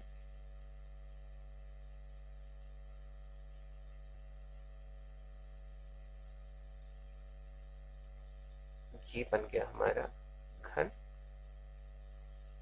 अब इसके जो सारे एजेस हैं, अर्थात इसकी जो भुजाएं हैं वो 7 सेंटीमीटर की होंगी, सभी भुजाएं जो भी हैं, है ना। और यहाँ पर एक बात आपको क्लियर समझा देता हूँ कि इसका जो पृष्ठीय क्षेत्रफल होता है, चाहे संपूर्ण पृष्ठीय क्षेत्रफल हो या फिर वक्र पृष्ठीय क्षेत्रफल हो, इसका मतलब क्या हुआ। जैसे कि कमरे का ही उदाहरण लेते हैं। जिस कमरे में आप बैठे हुए हैं उसकी चारों जो दीवारें हैं, ऊपर ऊपर का जो क्षेत्रफल दिख रहा है आपको, अर्थात चारों दीवार पे जो जितना भी भाग है वो उसका पृष्ठीय क्षेत्रफल है। ठीक है, अंदर की तरफ हम जा ही नहीं रहे। अब अंदर जो होगा, अगर मान लीजिए कमरा आपका खाली है, तो उसमें जो हवा भरी होगी वो उसका क्या कहलाएगा, आयतन ना। और जो दीवार है, पूरा जो भाग आपको दिख रहा है वो क्या कहलाएगा, पृष्ठीय क्षेत्रफल। अब आप अगर वक्र पृष्ठीय क्षेत्रफल ले रहे हैं तो 4 दीवारों की लेंगे, और अगर संपूर्ण पृष्ठीय क्षेत्रफल ले रहे हैं तो 6 दीवारों की लेंगे। अब यहाँ पर देखिए आगे कह रहा है कि घनाकार ब्लॉक ऊपर रखा जा रहा है, तो इसका अधिकतम व्यास क्या हो सकता है। या इसका जो एच है उतना ही तो हम घेर सकते हैं ना जगह, तो इसका अधिकतम जो व्यास होगा वो कितना हो सकता है, इस यहाँ पर 7 सेंटीमीटर हो सकता है ना। अर्थात त्रिज्या जो होगी वो 3.5 सेंटीमीटर हो जाएगी। ये तो पहले का उत्तर हो गया। चलिए ठीक है। उसके बाद कह रहा है, इस प्रकार बने ठोस का पृष्ठीय क्षेत्रफल ज्ञात कीजिए। अब इसका पृष्ठीय क्षेत्रफल क्या हो सकता है। अगर मान लीजिए मैं इस घनाकार ब्लॉक पे इस अर्धगोले को रख रहा हूँ, तो इसका जो किनारा किनारा थोड़ा सा होगा वो बच जाएगा ना, हल्का हल्का बचेगा। तो जब ज्ञात करेंगे हम, तो इसके लिए किस फॉर्मूले का उपयोग करेंगे, तो ये आपको बहुत कंफ्यूज करता होगा। तो अगर ध्यान से आप देखेंगे तो ये कॉन्सेप्ट आपको क्लियर हो जाएगा। ठीक है, तो पहले क्या करेंगे, हम ऊपर वाला जहां पर हमने रख दिया है इसे अर्धगोले को, तो उसे छोड़ देते हैं। बाकी बचे इसके 5 फलक, एक साइड साइड वाले 2 और साइड साइड वाले 2 हो गए 4, और एक नीचे वाला है 5 हो गया, तो 5 फलक बचे। तो इसका जो है पृष्ठीय क्षेत्रफल ज्ञात कर लेंगे। तो फलक का स्क्वायर करते हैं, अर्थात इसका जो संपूर्ण पृष्ठीय क्षेत्रफल का फॉर्मूला होता है घन का, वो 6a² करते हैं। तो अगर 5 ले रहे हैं तो 5a² हो जाएगा प्लस, और फिर प्लस हमें क्या करना है, जो अर्धगोला है उसका भी हमें वक्र पृष्ठीय क्षेत्रफल इसमें ऐड करना होगा।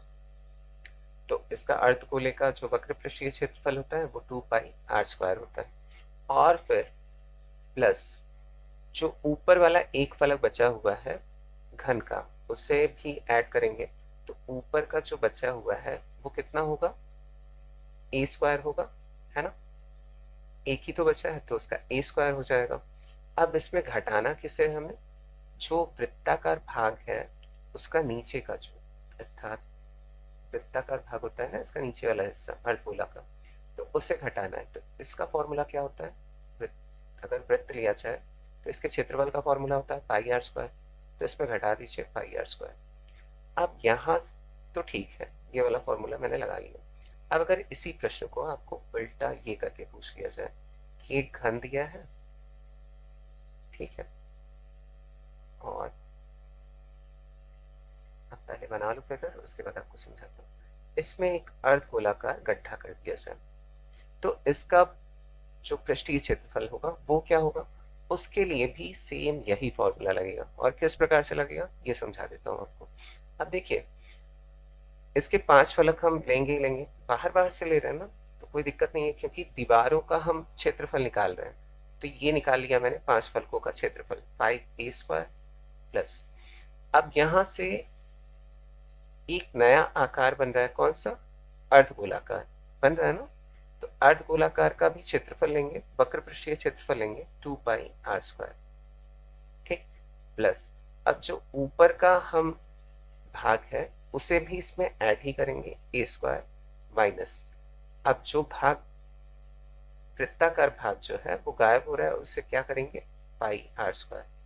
तो सेम फॉर्मूला आपको दोनों के लिए लगाना है, अगर गड्ढा कर रहे हैं तो भी, और ऊपर से अगर रखा जा रहा है तो भी। तो ये बात आप ध्यान रखिएगा, ठीक है। तो इस प्रकार का अगर कहीं भी प्रश्न आता है तो आपको यही लगाना है। पहले क्या करना है, पांचों फलकों का पृष्ठीय क्षेत्रफल ज्ञात करना है, और अगर अर्धगोला रखा जा रहा है तो अर्धगोले को ऐड करना है। अगर शंक्वाकार कोई चीज रखी जा रही है तो शंकु का वक्र पृष्ठीय क्षेत्रफल, और उसके बाद एक जो फलक बचता है उसका क्षेत्रफल ऋण इसका जो नीचे वाला भाग होगा, अगर शंकु रख रहे हैं तो उसका भी क्या होगा, वृत्ताकार भाग ही होगा, तो उसी को ऋण करना होगा, ठीक है। तो इस प्रकार का जब भी प्रश्न आएगा तो आप इसी प्रकार से हल करेंगे। तो चलिए इस प्रश्न को हल करते हैं, इसे समझाने में काफी टाइम लग गया।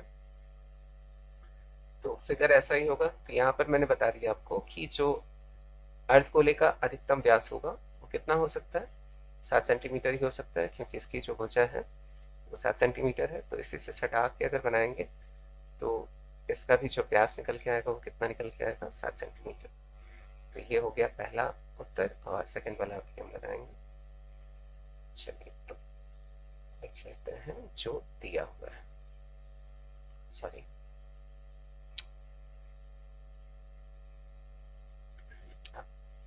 में कन्वर्ट हो रहा है। दिया है एक घनाकार ब्लॉक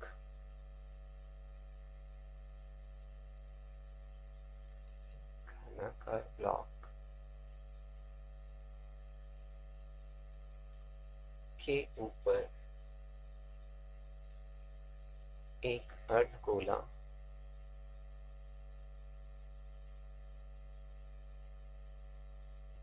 रखा हुआ है।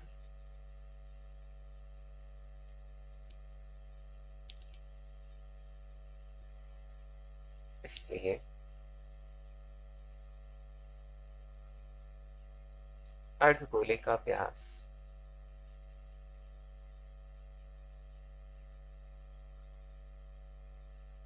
अर्धगोले का अधिकतम व्यास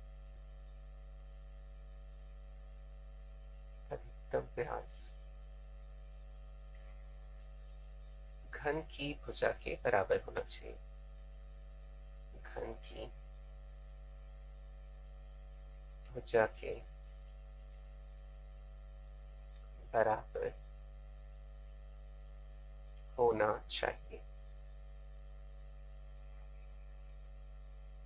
अर्थात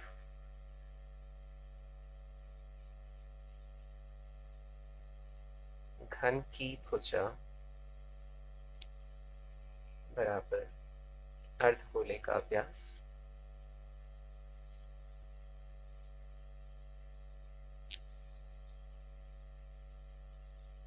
बराबर 7 सेंटीमीटर। इसीलिए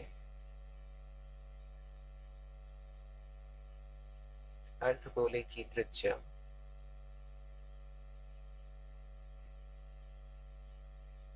बराबर 7/2 बराबर 3.5 सेंटीमीटर। अब हमें क्या ज्ञात करना है? इस प्रकार बने ठोस का पृष्ठीय क्षेत्रफल ज्ञात कीजिए।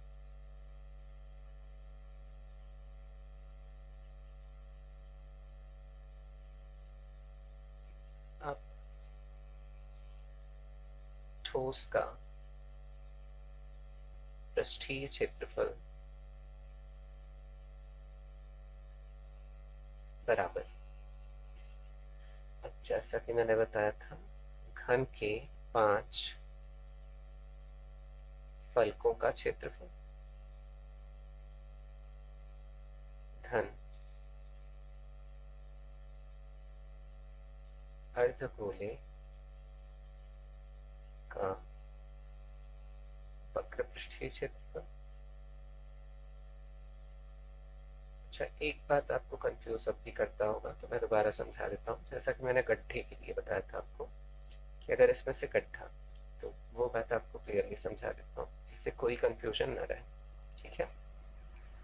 तो थोड़ा सा फिर आपका टाइम लूंगा।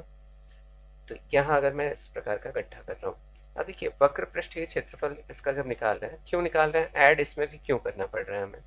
तो यहाँ से तो ये जोड़ रहा है, समझ में आ रहा है, इसमें भी तो ये जोड़ ही रहा है ना। अगर गड्ढा कर रहे हैं तो ये इस प्रकार से जो है वो इसमें जोड़ रहा है। तो इसे हम कैसे याद करेंगे? जो ऐसा वक्र आ रहा है इसमें, तो इसका क्षेत्रफल कैसे ज्ञात करेंगे? इसका वक्र पृष्ठीय क्षेत्रफल निकालेंगे तभी तो ज्ञात होगा ना। तो इसीलिए अगर गड्ढा होता है तो भी हमें ऐड ही करना होता है, ठीक है? तो ये आगे जो अगला प्रश्न मिलेगा इसी प्रकार का मिलेगा, तो वहां भी सेम फॉर्मूला ही लगाएंगे। तो घन के 5 फलकों का क्षेत्रफल अर्धगोले का वक्र पृष्ठीय क्षेत्रफल धन घन के एक फलक का क्षेत्रफल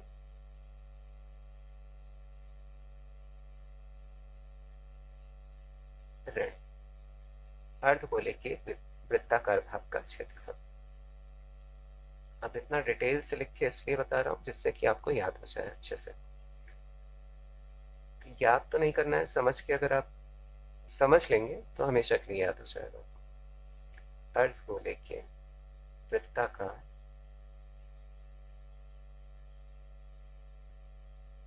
भाग का क्षेत्रफल बराबर घन के 5 फलकों का क्षेत्रफल 5a² प्लस 2πr² प्लस घन के एक फलक का क्षेत्रफल a², अर्थात वर्गाकार ही तो बचेगा ना ऊपर वर्ग, तो वर्ग का क्षेत्रफल क्या होता है? भुजा स्क्वायर या a²। अर्धगोले के वृत्ताकार भाग का क्षेत्रफल अर्थात πr²। अब यहाँ से चाहे तो 2πr² में से πr² को घटा लें या फिर सारे मान रख लें। चलिए मान ही रख लेते हैं। 5 इंटू ए जो है वो 7 है, तो 7 का स्क्वायर प्लस 2 इंटू 22/7 रख लेते हैं यहाँ पर, इंटू आर जो है वो 3.5 है तो 2 बार रखना होगा, धन a² अर्थात 7 का वर्ग ऋण πr² तो 22/7 गुणित 3.5 गुणित 3.5। अब चलिए इसे अगले पेज पे हल करते हैं। जो लिखा है दोबारा लिख लेता हूँ जिससे कि कंफ्यूजन ना हो आपको। 5 गुणित 7 का वर्ग धन 2 गुणित 22/7 गुणित 3.5 गुणित 3.5 धन 7 का वर्ग ऋण 22/7 πr² था 3.5 गुणित 3.5। यहाँ डिवाइड होगा 0.5 आ जाएगा, यहाँ भी डिवाइड होगा 0.5 आ जाएगा। आप इसे सरल करते हैं, 7×7 = 49, 49, 5×49, यहाँ 2×22 का अगर इसमें गुणा किया तो 11 हो जाएगा, 2×7 = 77 यहाँ आ जाएगा, धन यहाँ 49 और यहाँ भी 11, 11 में अगर 3.5 का गुणा किया ये हमारा आ जाएगा में 38.5। अब 5 में अगर 49 का गुणा किया तो यह आ जाएगा 245, धन 77, धन 49 ऋण 38.5। अब तीनों धनात्मक है तो जोड़ लेते हैं इन्हें, तो यह आ जाएगा हमारा 371 ऋण 38.5 बराबर, घटाना ही है तो यह आ जाएगा 332.5 सेंटीमीटर स्क्वायर। तो ये हो गया इसका फाइनल आंसर, ये हल हो गया। तो अगले प्रश्न की तरफ बढ़ते हैं।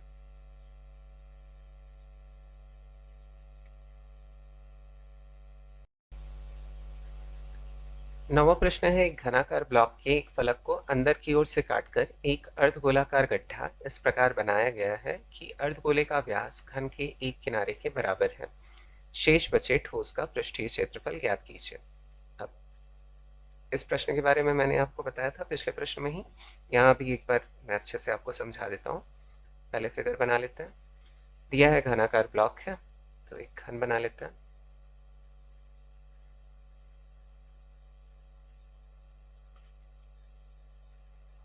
ये बन गया हमारा एक घनाकार ब्लॉक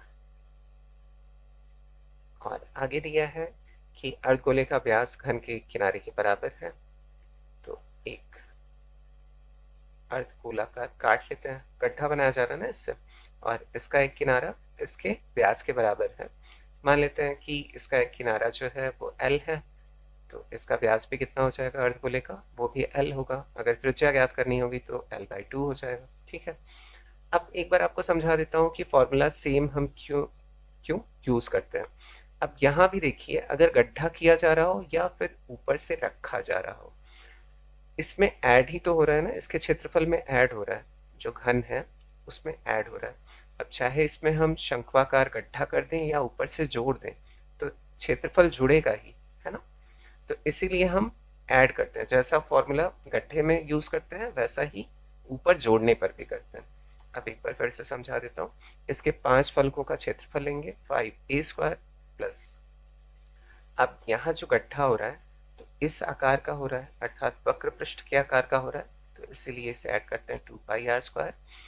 अब यहाँ जो किनारे किनारे एरिया बचता है, ये जो गोला रखा हुआ है हमने, तो अर्धगोला अर्थात रखा है, तो किनारे किनारे जो एरिया बचता है वो एक फलक जिस पे रखा गया है उसी में से बचता है ना, तो इसलिए a² हम ऐड करते हैं और किसे माइनस करते हैं, जो वृत्ताकार भाग जो गायब हुआ है इसी में से माइनस करेंगे ना। एक फलक का जो क्षेत्रफल है उसमें से माइनस किसे करेंगे, πr² को।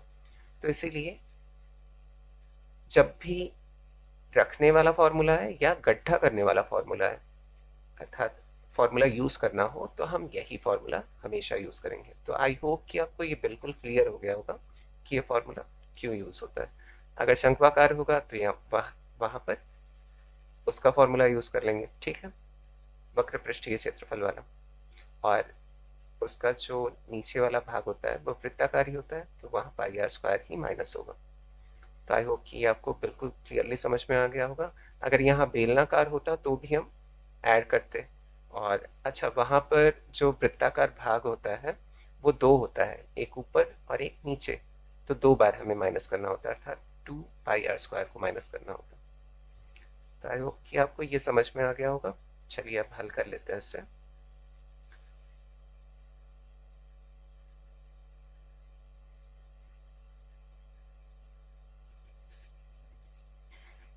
मान लेते हैं, माना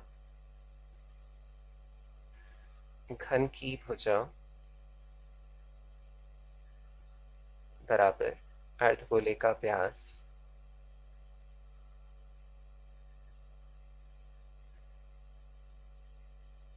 बराबर एल। इकाई, अब इकाई में सेंटीमीटर मीटर कुछ तो मानते हैं ना, अर्थात होता है तो इसलिए इकाई मानते हैं। इसीलिए अर्धगोले की त्रिज्या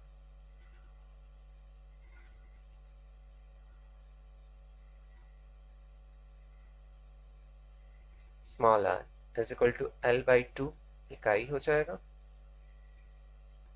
बटा 2 ही करते हैं ना जब भी त्रिज्या निकालते हैं तो। अतः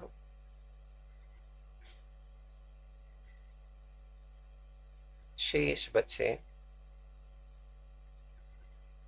ठोस का पृष्ठीय क्षेत्रफल बराबर घन के 5 फलकों का क्षेत्रफल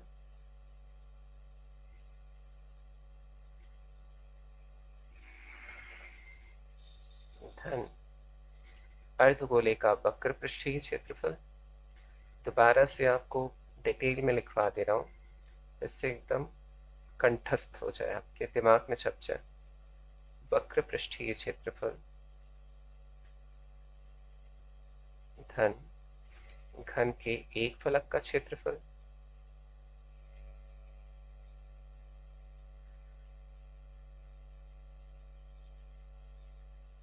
ऋण अर्धगोले के वृत्ताकार भाग का क्षेत्रफल। अब यहाँ जो घन की भुजा है वो एल इकाई ली है, तो 5l² हो जाएगा, प्लस अर्धगोले का वक्र पृष्ठीय क्षेत्रफल 2πr² होता है, तो 2πr की जगह क्या रखेंगे, l/2, तो l/2 का स्क्वायर हो जाएगा। फिर प्लस घन के एक फलक का क्षेत्रफल अर्थात l², फिर माइनस अर्धगोले के वृत्ताकार भाग का क्षेत्रफल πr² होता है, r क्या है, l/2, तो πl/2 का स्क्वायर हो जाएगा बराबर, सरल कर लेते हैं, 5l² प्लस 2πl²/4 हो जाएगा, है ना। l का वर्ग किया तो l² और 2 का वर्ग किया तो 4, धन l² ऋण πl²/4। अब यहाँ देखिए 6l² है प्लस l² है, जुड़ेगा कितना हो जाएगा 6l², और यहाँ पर 2πl²/4 है माइनस πl²/4 है, अर्थात जो हर है वो समान है। अलग से इसे हल करके बता देता हूँ, 2πl²/4 है माइनस πl²/4 है। अगर हर जो है वो समान होता है तो ऊपर वाली संख्याएं जुड़ या घट जाती हैं, तो यहाँ माइनस है तो घटेगा, और इसे एक बार लिख लेते हैं, 2πl² है माइनस 1πl² है, घटेगा तो क्या आएगा, πl² आ जाएगा, प्लस में यहाँ प्लस πl²/4। अब इसका या तो एलसीएम ले लीजिए या तो क्रॉस मल्टीप्लाई करके लिख लीजिए। चलिए एलसीएम ही ले लेते हैं, 1 और 4 का एलसीएम लिया तो 4 है, इसके नीचे कुछ नहीं है तो 1 है, और फिर 1 चौके 4, 4 छंग 24, l² ऊपर हो जाएगा, प्लस 4 एकम 4 और 1 का गुणा πl² से करेंगे तो πl² आएगा। अगर क्रॉस मल्टीप्लाई वाला करना चाहे तो सीधे सीधे कर लीजिए, 4 छंग 24, 24l² पूरे पे बटा 4 हो जाएगा, प्लस πl² ऑलरेडी है। अब यहाँ से कुछ कॉमन निकल रहा है, l² ऊपर से कॉमन है और नीचे से 4 बाहर कर लीजिए, तो अंदर क्या बचेगा 24, यहाँ से बच जाएगा, प्लस यहाँ से क्या बचेगा पाई, और यही आपका क्या हो जाएगा उत्तर। तो आई होप कि आपको क्लियरली समझ में आ गया होगा। तो इसीलिए मैं आपसे बार बार रिक्वेस्ट करता हूँ कि अपने दोस्तों के साथ भी आप ज़्यादा से ज़्यादा वीडियो को शेयर करिए, जितने ज़्यादा लोगों तक पहुँचेगा उतना ही ज़्यादा उन लोगों को फ़ायदा भी होगा। जो भी आपके दोस्त होंगे सबके साथ ज़रूर से शेयर करिए। तो चलिए आज का अंतिम प्रश्न देख लेते हैं। 10वां प्रश्न है, दवा का एक कैप्सूल एक बेलन के आकार का है जिसके दोनों सिरों पर एक एक अर्धगोला लगा हुआ है। देखिए चित्र, अब इसमें ऑलरेडी चित्र बना हुआ है। पूरे कैप्सूल की लंबाई 14 मिलीमीटर और उसका व्यास 5 मिलीमीटर है। इसका पृष्ठीय क्षेत्रफल ज्ञात कीजिए। अब एक कैप्सूल है जिसके दोनों किनारों पर अर्थात ये बेलनाकार है और जिसके दोनों किनारों पर दो अर्धगोले लगे हैं। तो अब यहाँ से अगर मैं बेलन को अलग करूँ ऐसे, तो दो अर्धगोले मिलेंगे। दोनों अर्धगोलों का वक्र पृष्ठीय क्षेत्रफल ज्ञात कर लें और इस बेलन का वक्र पृष्ठीय क्षेत्रफल ज्ञात कर लें और उसे ऐड कर दें तो क्या होगा, कैप्सूल का पृष्ठीय क्षेत्रफल हम ज्ञात कर सकते हैं। अब यहाँ पर सब कुछ दिया हुआ है, बस हमें लिखना है। अब देखिए इसका जो व्यास दिया है कैप्सूल का वो 5 मिलीमीटर है, तो ये अर्धगोले का भी व्यास हो जाएगा और जो बेलन है उसका भी व्यास हो जाएगा। और जो लंबाई दी है, अब इसका अगर व्यास 5 मिलीमीटर है अर्थात अर्धगोले की, तो इसकी जो त्रिज्या होगी वो कितनी होगी 2.5। इसका हाफ करेंगे अर्थात ऊंचाई भी कितनी होगी 2.5। तो इधर से भी ऊंचाई कितनी हो जाएगी 2.5। अगर हमें बेलन की ऊंचाई ज्ञात करनी हो तो 2.5 को 2 टाइम 14 में माइनस कर देंगे तो हमें पता चल जाएगा इस बेलन की ऊंचाई, और यही आगे काम आएगा। तो चलिए हल करते हुए और अच्छे से समझते हैं इसे। दिया है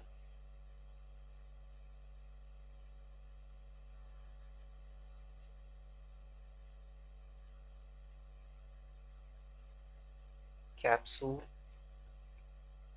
का व्यास बराबर दोनों अर्धगोलों का व्यास बराबर बेलन का व्यास बराबर 5 मिलीमीटर। अब यहाँ से त्रिज्या,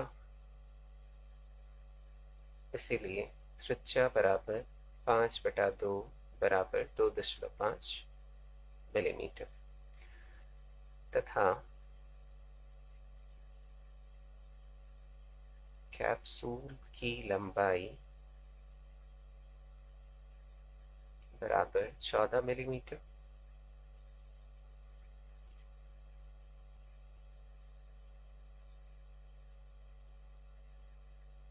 बेलनाकार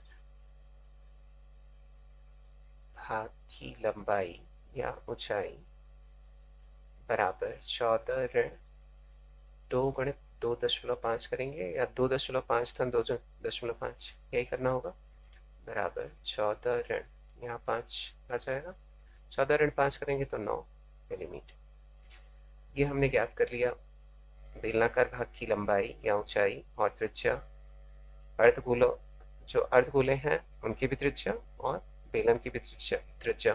तो अब हम ज्ञात कर सकते हैं पृष्ठीय क्षेत्रफल, तो यही करेंगे। अतः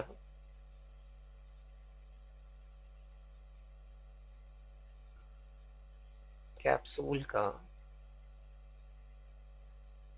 पृष्ठीय क्षेत्रफल बराबर, अब 2 बार है तो 2 बार इसका निकालेंगे, वक्र पृष्ठीय क्षेत्रफल अर्धगोलों का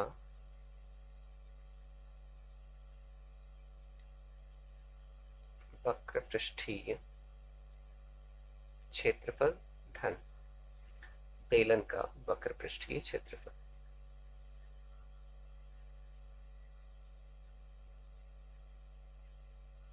वक्र पृष्ठीय क्षेत्रफल बराबर 2 गुणित 2 पाई r² प्लस बेलन का जो वक्र पृष्ठीय क्षेत्रफल का फॉर्मूला होता है वो होता है 2 पाई RH। तो यहाँ से अगर कुछ कॉमन निकल रहा है तो कॉमन निकाल लेते हैं।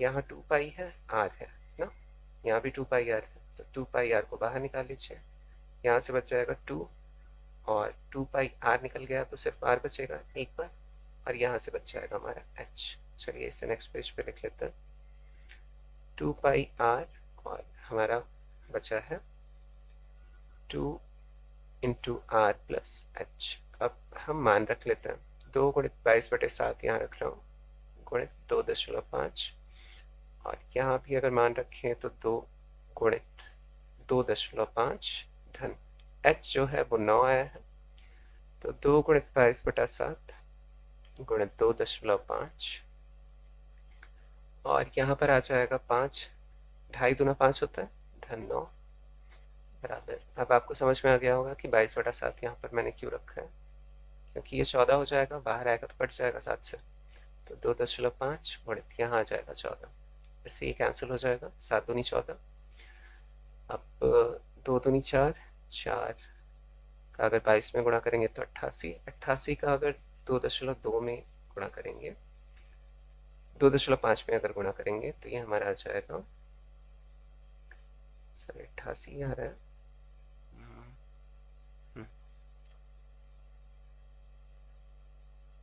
ऐसे भी हम कर सकते हैं इसे, ढाई दूना 5 और 5 का अगर इसमें गुणा किया 5 दूनी 10 और फिर 5 दूनी 10, 110 यहाँ पर आ जाएगा, 110 का अगर गुणा 2 में करेंगे तो वैसे भी सिंपल है, चाहे जैसे गुणा करिए, 220 मिलीमीटर स्क्वायर आ जाएगा।